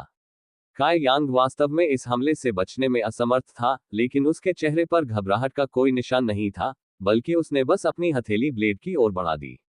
भाई जियोंग ने व्यंग किया। अपने दिल में वह सोच रहा था कि इस तलवार का शरीर बिजली से ढका हुआ है और आप केवल प्रारंभिक तत्व सीमा चौथे स्तर पर हैं। अगर यह आपको छूता है तो आप लकवाग्रस्त हो जाएंगे और मेरी दया पर निर्भर रहेंगे। यह सोचकर भाई जियोंग ने उस गति को बढ़ा दिया जिस गति से ब्लेड काय यांग के पास आ रहा था। काय यांग ने धीमी आवाज की। उसकी हथेली अतुलनीय रूप से लाल हो गई, बिल्कुल जलती हुई लौ की तरह। भाई जियोंग को एक गर्मी की लहर महसूस हुई जिसने न केवल आसपास के क्षेत्र से ठंड को दूर कर दिया बल्कि उसे ऐसा महसूस हुआ जैसे वह आग के समुद्र में दुर्घटनाग्रस्त हो रहा था। इससे उसे ऐसा महसूस हुआ जैसे वह वास्तव में आग पर था। क्लैंग। एक धात्विक ध्वनि सुनी जा सकती थी। काय यांग की हथेली तलवार के ऊपर थी। जब भी उसकी हथेली बिजली के संपर्क में आती, बिजली अचानक गायब हो जाती। इस अचानक टक्कर के कारण लंबी तलवार भी अपने मूल पथ से हट गई। इसके बजाय ये काय यांग को घायल किए बिना केवल उसके कंधे को खरोंचकर समाप्त हो गई। भाई जियोंग चौंक गए। इस टकराव में उन्होंने पाया कि उनकी वर्ल्ड क्यूई उनके प्रतिद्वंद्वी के लिए बिल्कुल भी उपयुक्त नहीं थी। क्या ऐसा हो सकता है कि आखिरकार वह प्रारंभिक तत्व चतुर्थ स्तर का अभ्यासी नहीं था? क्या उसकी विश्व क्यूई वास्तव में उसकी अपनी दुनिया से अधिक केंद्रित हो सकती है? इसके अलावा कुछ समय पहले काय यांग की हथेली में मौजूद वर्ल्ड क्यूई वास्तव में बहुत शुद्ध थी, अन्यथा उसकी तलवार पर गिरी बिजली को बुझाना असंभव होता। इन बातों के बारे में सोचते ही भाई जियोंग असहज हो गए। अपनी तलवार उठाकर वह जल्दी से काय यांग से दूर चले गए। वह दोबारा कोशिश करने से पहले अपनी क्यूई को स्थिर करने की तैयारी कर रहे थे, लेकिन क्या काय यांग उन्हें यह मौका देने वाले थे? पीछे हटते समय भाई जियोंग असंतुलित हो गया। उसकी निगाहों में अब डर का निशान था। उसे अपने पेट पर मुक्के का प्रहार महसूस हुआ, फिर उसके मुंह से खून निकलने लगा। काय यांग को पता था कि उसे बहुत सारे दुश्मनों से निपटने की जरूरत है, इसलिए वह इन दोनों से निपटने की जल्दी में था। उसने यांग तरल की एक बूंद का सेवन करने में भी संकोच नहीं किया। जितनी जल्दी हो सके अपने प्रतिद्वंद्वी को मारने के लिए अपने हमले में इसका इस्तेमाल किया। भाई जियोंग के शरीर ने हिलना बंद कर दिया और गतिहीन हो गए। एकमात्र शेष ध्वनि पूरी पहाड़ी घाटी में यिन क्यूई की चीख थी जिसने एक भयानक माहौल भी बना दिया। स्टॉर्म हाउस के छोटे शिष्य को समझ नहीं आया कि क्या हुआ है और थोड़ी देर बाद उसने धीमी आवाज में कहा, जियोंग बड़े भाई, भाई। भाई जियोंग। इससे पहले कि उसकी आवाज गिरे, भाई जियोंग का शरीर जमीन पर गिर गया। काय यांग अचानक मुस्कुरा दी। खुद को उन पर हावी कर लिया। काय यांग की हत्या के इरादे और शत्रुता को भांपते हुए वे दोनों प्रतिक्रिया करने में कैसे असमर्थ हो सकते थे? वे तुरंत चिल्लाए, ये काय यांग है। जैसे ही उन्होंने बोलना समाप्त किया, उनके हथियार उनके हाथों में आ गए। एक दाएं से एक बाएं से वे काय यांग की ओर कूद पड़े। काय यांग की युद्ध भावना जागृत होने के साथ उसने बिना किसी डर के उनके हमलों का सामना किया। बिजली की तरह तेजी से खून से लाल ब्लेड एक बार फिर उसके हाथों में दिखाई दिया और उसने हमलावरों में से एक को निशाना बनाया। जिस शिष्य पर हमला किया जा रहा था, उसने आने वाले हमले को रोकने के लिए अपना ब्लेड उठाया। लेकिन उसका साधारण दर्जे का हथियार कैसे संभव हो सकता था? यांग क्यूई की एक बूंद से तुलना करें। जैसे ही दोनों ब्लेड मिले, स्टॉर्म हाउस शिष्य का ब्लेड दो टुकड़ों में टूट गया। शुक्र है कि उसकी प्रतिक्रियाएं इतनी तेज थी कि वह उस जानलेवा हमले से तुरंत बच गया, क्योंकि इससे उसकी पसली का ऊपरी हिस्सा छू गया था। शिंग, उसकी पसली से ब्लेड टकराने की आवाज आई। संबंधित शिष्य पीड़ा में चिल्लाया, ऐसा महसूस हुआ मानो धातु का कोई धधकता हुआ टुकड़ा उसे दाग रहा हो। जले हुए मांस का स्वाद तुरंत हवा में महसूस किया जा सकता था। बड़े भाई, दूसरे व्यक्ति का रंग रूप बहुत बदल गया क्योंकि उसने तुरंत अपना पिछला हमला वापस ले लिया। इस जीवन या मृत्यु की स्थिति में उसने खुद का पुनर्मूल्यांकन किया और महसूस किया कि उसने खुद को काई यांग के निशाने पर रख दिया है। काई यांग उनके प्रति दयालु कैसे हो सकती है? ब्लेड के टूटने के ठीक बाद काई यांग ने स्टॉर्म हाउस शिष्य के सौर जाल की ओर एक हथेली का प्रहार किया, जिससे उग्र गर्म विश्व क्यूई उसके शरीर में प्रवेश कर गया। एक बार जब वर्ल्ड क्यूई उसके शरीर में प्रवेश कर गया, तो पीछे की ओर उड़ते ही उस व्यक्ति की आंखें बाहर निकल आईं। जमीन पर उतरते हुए उसने सभी गतिविधियां बंद करने से पहले कुछ बार झटके मारे। एक पल में उसने स्टॉर्म हाउस के एक और शिष्य को मार डाला था, और वह मृत्यु उसके पिछले वरिष्ठ भाई की मृत्यु से कहीं अधिक तेज थी। इससे पहले कि काई यांग एक और हमला शुरू कर पाता, स्टॉर्म हाउस के दूसरे शिष्य, जो अभी भी जीवित था, ने अपना ब्लेड घुमाया। चकमा देने में असमर्थ, काई यांग ने प्रहार प्राप्त करने की तैयारी में अपनी सारी मांसपेशियों को तनावग्रस्त कर लिया। श्वा, जैसे ही ब्लेड रोशनी से चमका, उसने उसके पेट के हिस्से को काट दिया। उस घाव से तुरंत उसके पूरे शरीर में दर्द भड़क उठा और खून बहने लगा। लेकिन काई यांग फिर भी अडिग रही। जैसे ही उसने अपना सिर उस शिष्य की ओर घुमाया, वह और अधिक क्रूर और खून का प्यासा हो गया। उस व्यक्ति ने स्वयं अपनी आंखों के सामने अपने कनिष्ठ भाई की हत्या होते देखी थी, तो वह किसी और चीज के बारे में कैसे सोच सकता है? अपने कनिष्ठ भाई की मौत का बदला लेने के लिए उसने उसी क्षण काई यांग को मारने के बारे में ही सोचा था। अपने पहले टुकड़े के ठीक बाद, उसने फिर से अपनी तलवार उठाई और इस बार उसने सीधे काई यांग के गले पर निशाना साधा। काई यांग ने आने वाले हमले को रोकने के लिए केवल अपना हाथ उठाया। ब्लेड के कारण उसकी बांह पर 1 इंच लंबा घाव हो गया, जिसे केवल उसकी हड्डी ने रोक दिया, और आगे नहीं घुस सका। हे, जैसे ही खून नीचे गिरा, काई यांग केवल व्यंग्यात्मक ढंग से हंसी। अंधेरे में हाथीदांत सफेद दांतों का एक सेट दिखाई दिया। वे रात्रि शिकारी के दांतों के समान थे। वर्तमान काई यांग सिर से पैर तक एक राक्षसी आभा उत्सर्जित करती है। काई यांग दुष्ट, उत्तेजित और राक्षसी आभा बिखेर रही थी। वह मुस्कान अकेले ही उसे देखने वाले को डर से कांपने पर मजबूर कर देगी। आप उस जीवित स्टॉर्म हाउस शिष्य को पहले कभी उसके जैसे किसी व्यक्ति को देखने का अवसर कैसे मिला होगा? 2 घाव खाने के बाद भी वह मुस्कुरा सकते थे। क्या यह व्यक्ति पागल था? उसका दिमाग खराब हो गया था, वह केवल पीछे हटना चाहता था। इस डेथ मैच में अकेले प्रतिद्वंद्वी की आभा से भयभीत होकर वह संभवतः जीवित रहने की उम्मीद कैसे कर सकता है? काई यांग का पैर तुरंत उसके क्रोच को निशाना बनाते हुए उड़ गया।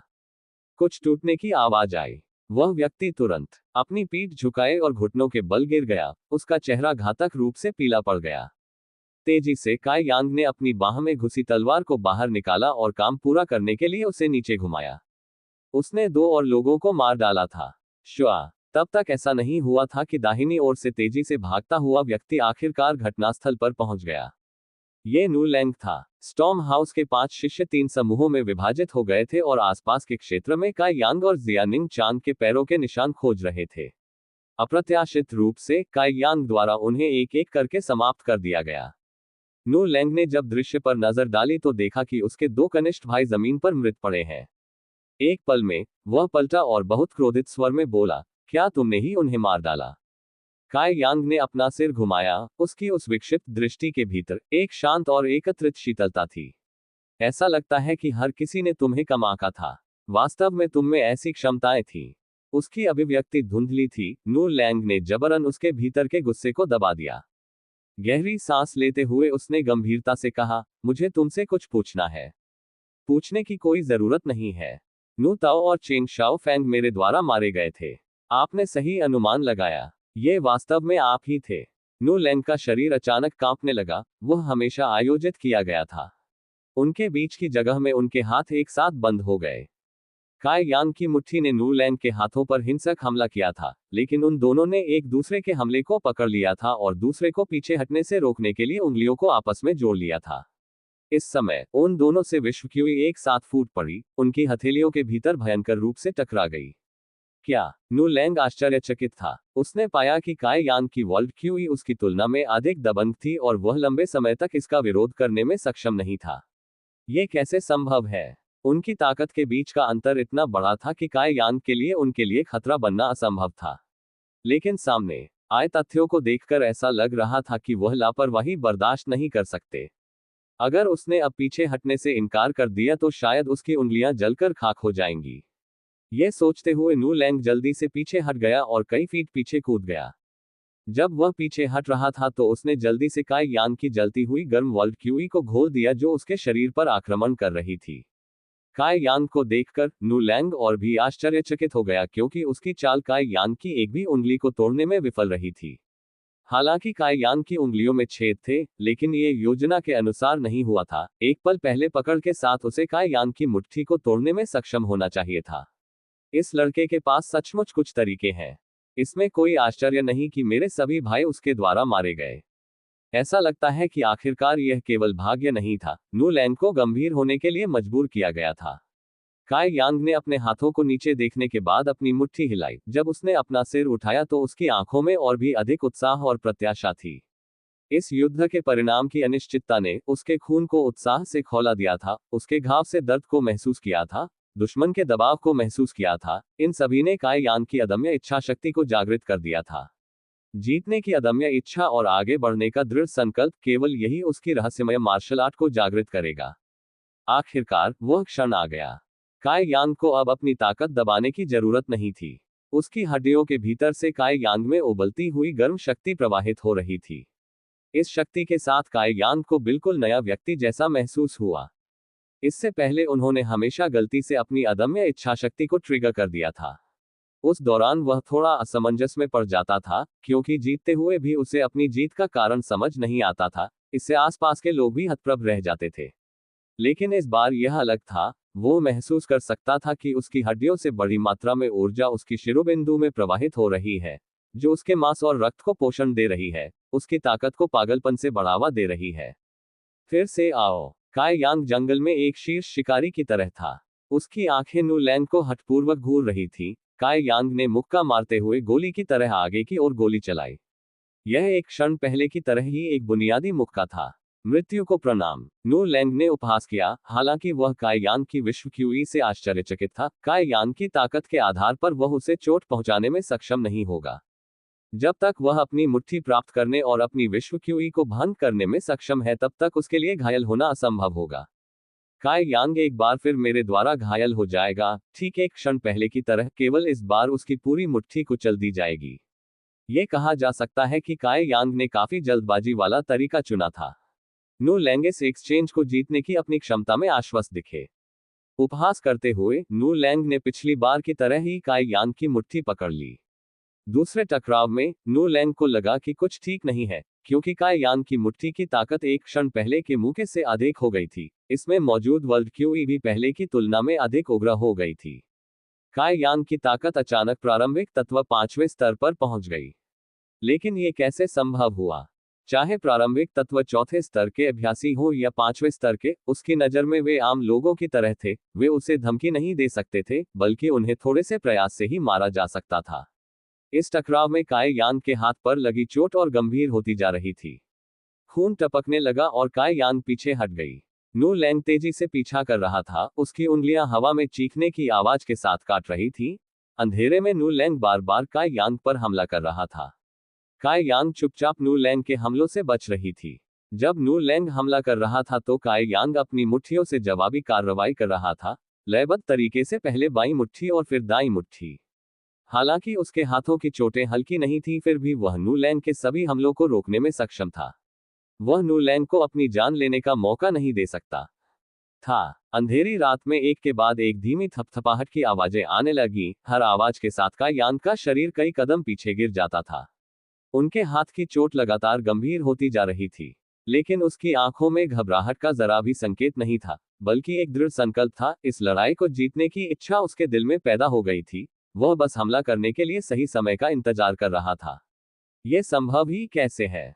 नू लैंग पूरी तरह से सदमे में आ गई थी, लेकिन फिलहाल ऐसा लग रहा था कि नू लैंग दी ऊपरी हाथ आखिरकार काई यांग की तुलना में वह एक पूरी सीमा ऊपर था। अगर वह अभी भी बढ़त हासिल करने में असमर्थ था तो उसने इतने वर्षों का अभ्यास व्यर्थ में किया।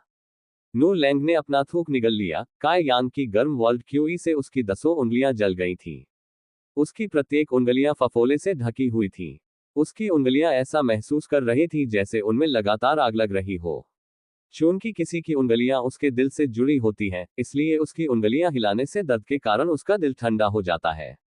अगर इतना ही होता तो नू लैंग को झटका नहीं लगता। जिस बात ने उसे सचमुच चौंका दिया वह काई यांग की ताकत थी। उनके पहले टकराव में काई यांग केवल एक तुच्छ प्रारंभिक तत्व चौथे स्तर का अभ्यासी था। ऐसा स्तर उसे डराने के लिए पर्याप्त नहीं था। लेकिन अपने दूसरे टकराव के दौरान उन्होंने प्रारंभिक तत्व 5वें स्तर को हासिल कर लिया था। चौथे संघर्ष में उसकी ताकत एक बार फिर बढ़ गई थी। वह प्रारंभिक तत्व 6ठे स्तर पर पहुंच गया था। 7वीं टक्कर में वह प्रारंभिक तत्व 7वें स्तर पर पहुंच गया। 12वें संघर्ष में वह प्रारंभिक तत्व 8वें स्तर पर पहुंच गया। जैसे जैसे वह लड़ता जाता है, उसकी ताकत बढ़ती जाती है, जो कि बहुत ही धूर्त, अनोखी और अकल्पनीय बात है। इसके अलावा ताकत में ये बढ़ोतरी रुकने का नाम ही नहीं ले रही थी। नू लैंग निराश हो गया था। वह नहीं जानता था कि काई यांग अपनी ताकत बढ़ा सकता है और न ही वह किस हद तक बढ़ा सकता है। यदि वह जारी रहा और क्यूई परिवर्तन चरण तक पहुंच गया, तो वह जीतने की उम्मीद नहीं कर सकता था, क्योंकि काई यांग की विश्व क्यूई बहुत अधिक प्रभावशाली थी। काफी समय बीत जाने के बाद नू लैंग को एहसास हुआ कि वह काई यांग से सीधे तौर पर मुकाबला करने में असमर्थ है। नू लैंग कोई मंदबुद्धि व्यक्ति नहीं था। प्रत्येक टकराव के साथ काई यांग का शरीर स्थिर होता जा रहा था। वह अब चट्टान की तरह स्थिर था, एक ही स्थान पर निश्चल खड़ा था। इसके विपरीत प्रत्येक हमले के बाद नू लैंग को अधिक से अधिक मात्रा में प्रतिक्रिया का सामना करना पड़ रहा था। नू लैंग केवल अपनी चपलता और अपनी लचीली शैली का उपयोग करके काई यांग में कमजोरी की तलाश कर सकता था और काई यांग पर घातक प्रहार करने का प्रयास कर सकता था। लेकिन काई यांग का बचाव बहुत ही जबरदस्त था, इतना कि कोई कमजोरी नहीं पाई जा सकती थी। प्रारंभिक तत्व 9वें स्तर। नू लैंग की आंखें कांप उठी। उन्होंने पाया कि प्रत्येक टकराव के साथ काई यांग की ताकत वास्तव में दूसरे स्तर पर चढ़ गई। ये सीधे प्रारंभिक तत्व सीमा के शिखर पर चढ़ गया था। लेकिन इसके साथ ही उनकी विश्व क्यूई अंततः शांत हो गई। अब इसमें वृद्धि जारी नहीं रही। इसके साथ ही नू लैंग ने अंततः राहत की सांस ली।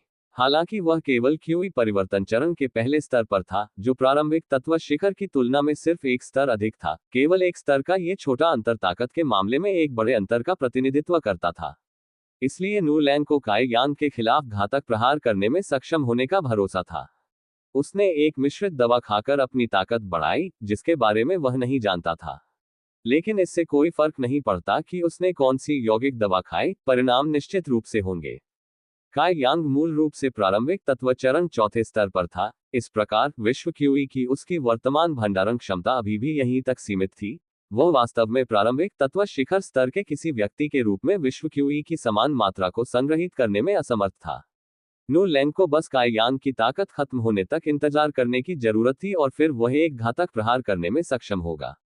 जैसे ही नू लैंग ने अपनी योजना बनाई, काई यांग ने अचानक अपनी भौहें सिकुड़ते हुए सारी गतिविधि रोक दी। ऐसा प्रतीत हुआ जैसे वह किसी गहरे विचार में था। अगले ही पल एक दहाड़ गूंज उठी और अंधेरे के भीतर से एक तीव्र गर्म चमक फूट पड़ी। इससे नू लैंग डर गया और वह भ्रमित हो गया। काई यांग की ओर देखने पर उसने देखा कि उसका ऊपरी शरीर आग की लपटों के रूप में प्रचंड रोशनी से ढका हुआ था। वे असली लपटें नहीं थीं, बल्कि यांग क्यूई जैसी दिखती थी जब वह एक निश्चित स्तर की एकाग्रता तक पहुंच गई थी। धधकती गर्म दुनिया क्यूई ने काई यांग के चारों ओर जला दिया, जिससे गर्मी की लहरें पहाड़ी घाटी में फैल गईं। यिन क्यूई ने ऐसी प्रतिक्रिया व्यक्त की जैसे उसे अपने सबसे बुरे सपने का सामना करना पड़ा हो, क्योंकि वह अब यांग क्यूई से प्रभावित क्षेत्र के आसपास सघन नहीं हो सकती थी।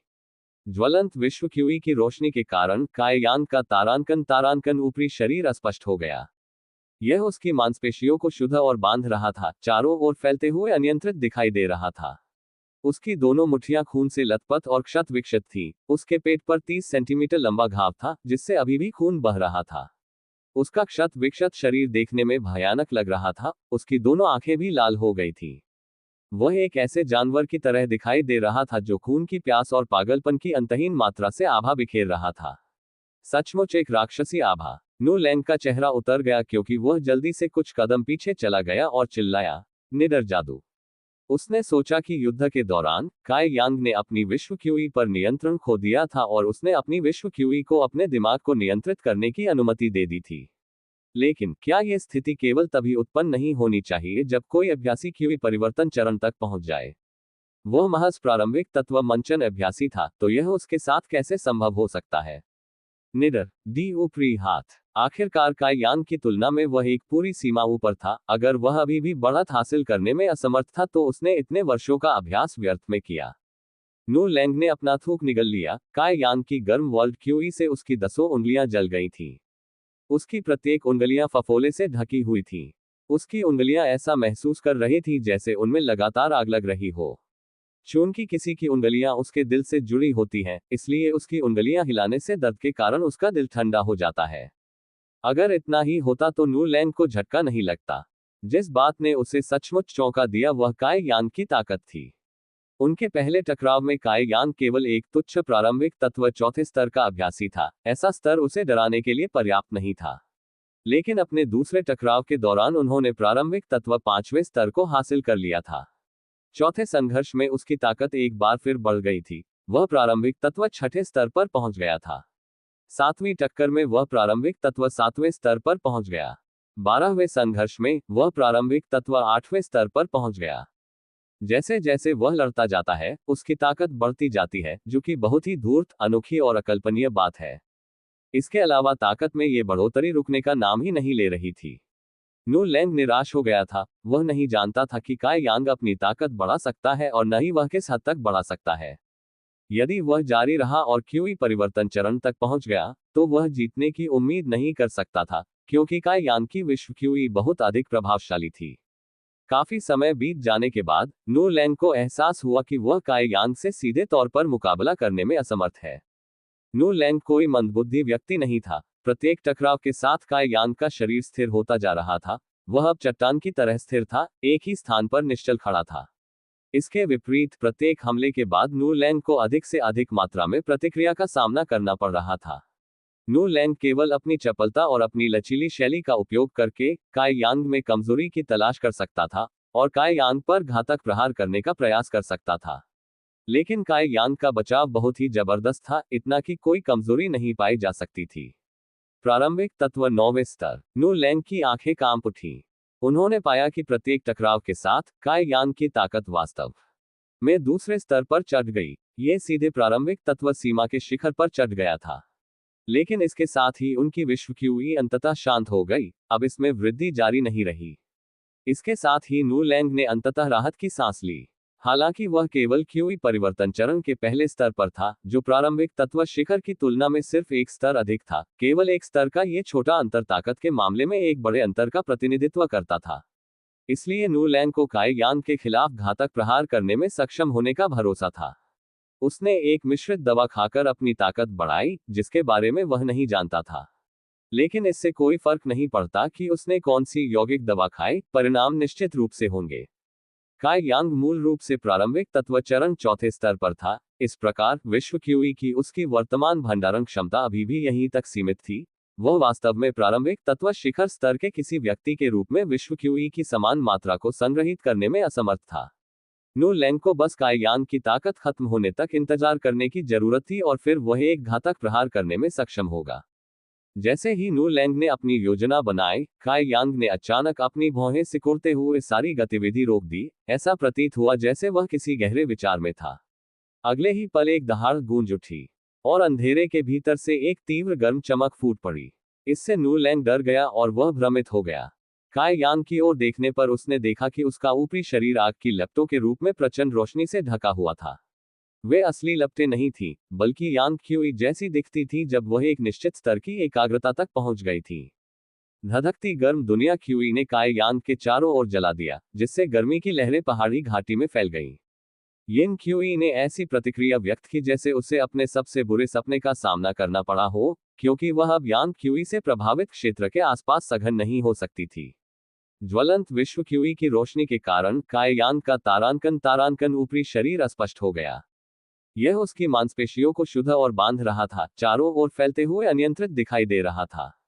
उसकी दोनों मुठ्ठियां खून से लथपथ और क्षत विक्षत थी। उसके पेट पर 30 सेंटीमीटर लंबा घाव था, जिससे अभी भी खून बह रहा था। उसका क्षत विक्षत शरीर देखने में भयानक लग रहा था। उसकी दोनों आंखें भी लाल हो गई थी। वह एक ऐसे जानवर की तरह दिखाई दे रहा था जो खून की प्यास और पागलपन की अंतहीन मात्रा से आभा बिखेर रहा था। सचमुच एक राक्षसी आभा। नु लैंग का चेहरा उतर गया क्योंकि वह जल्दी से कुछ कदम पीछे चला गया और चिल्लाया, निडर जादू। उसने सोचा कि युद्ध के दौरान काय यांग ने अपनी विश्व क्यूई पर नियंत्रण खो दिया था और उसने अपनी विश्व क्यूई को अपने दिमाग को नियंत्रित करने की अनुमति दे दी थी। लेकिन क्या यह स्थिति केवल तभी उत्पन्न नहीं होनी चाहिए जब कोई अभ्यासी क्यूई परिवर्तन चरण तक पहुंच जाए? वह महज प्रारंभिक तत्व मंचन अभ्यासी था, तो यह उसके साथ कैसे संभव हो सकता है? निडर, खूनी खूनी निशान 5 उथले थे, जबकि 5 गहरे थे। महत्वपूर्ण क्षण में काय यांग के एक तरफ झुकने के फैसले ने उसे बचा लिया था।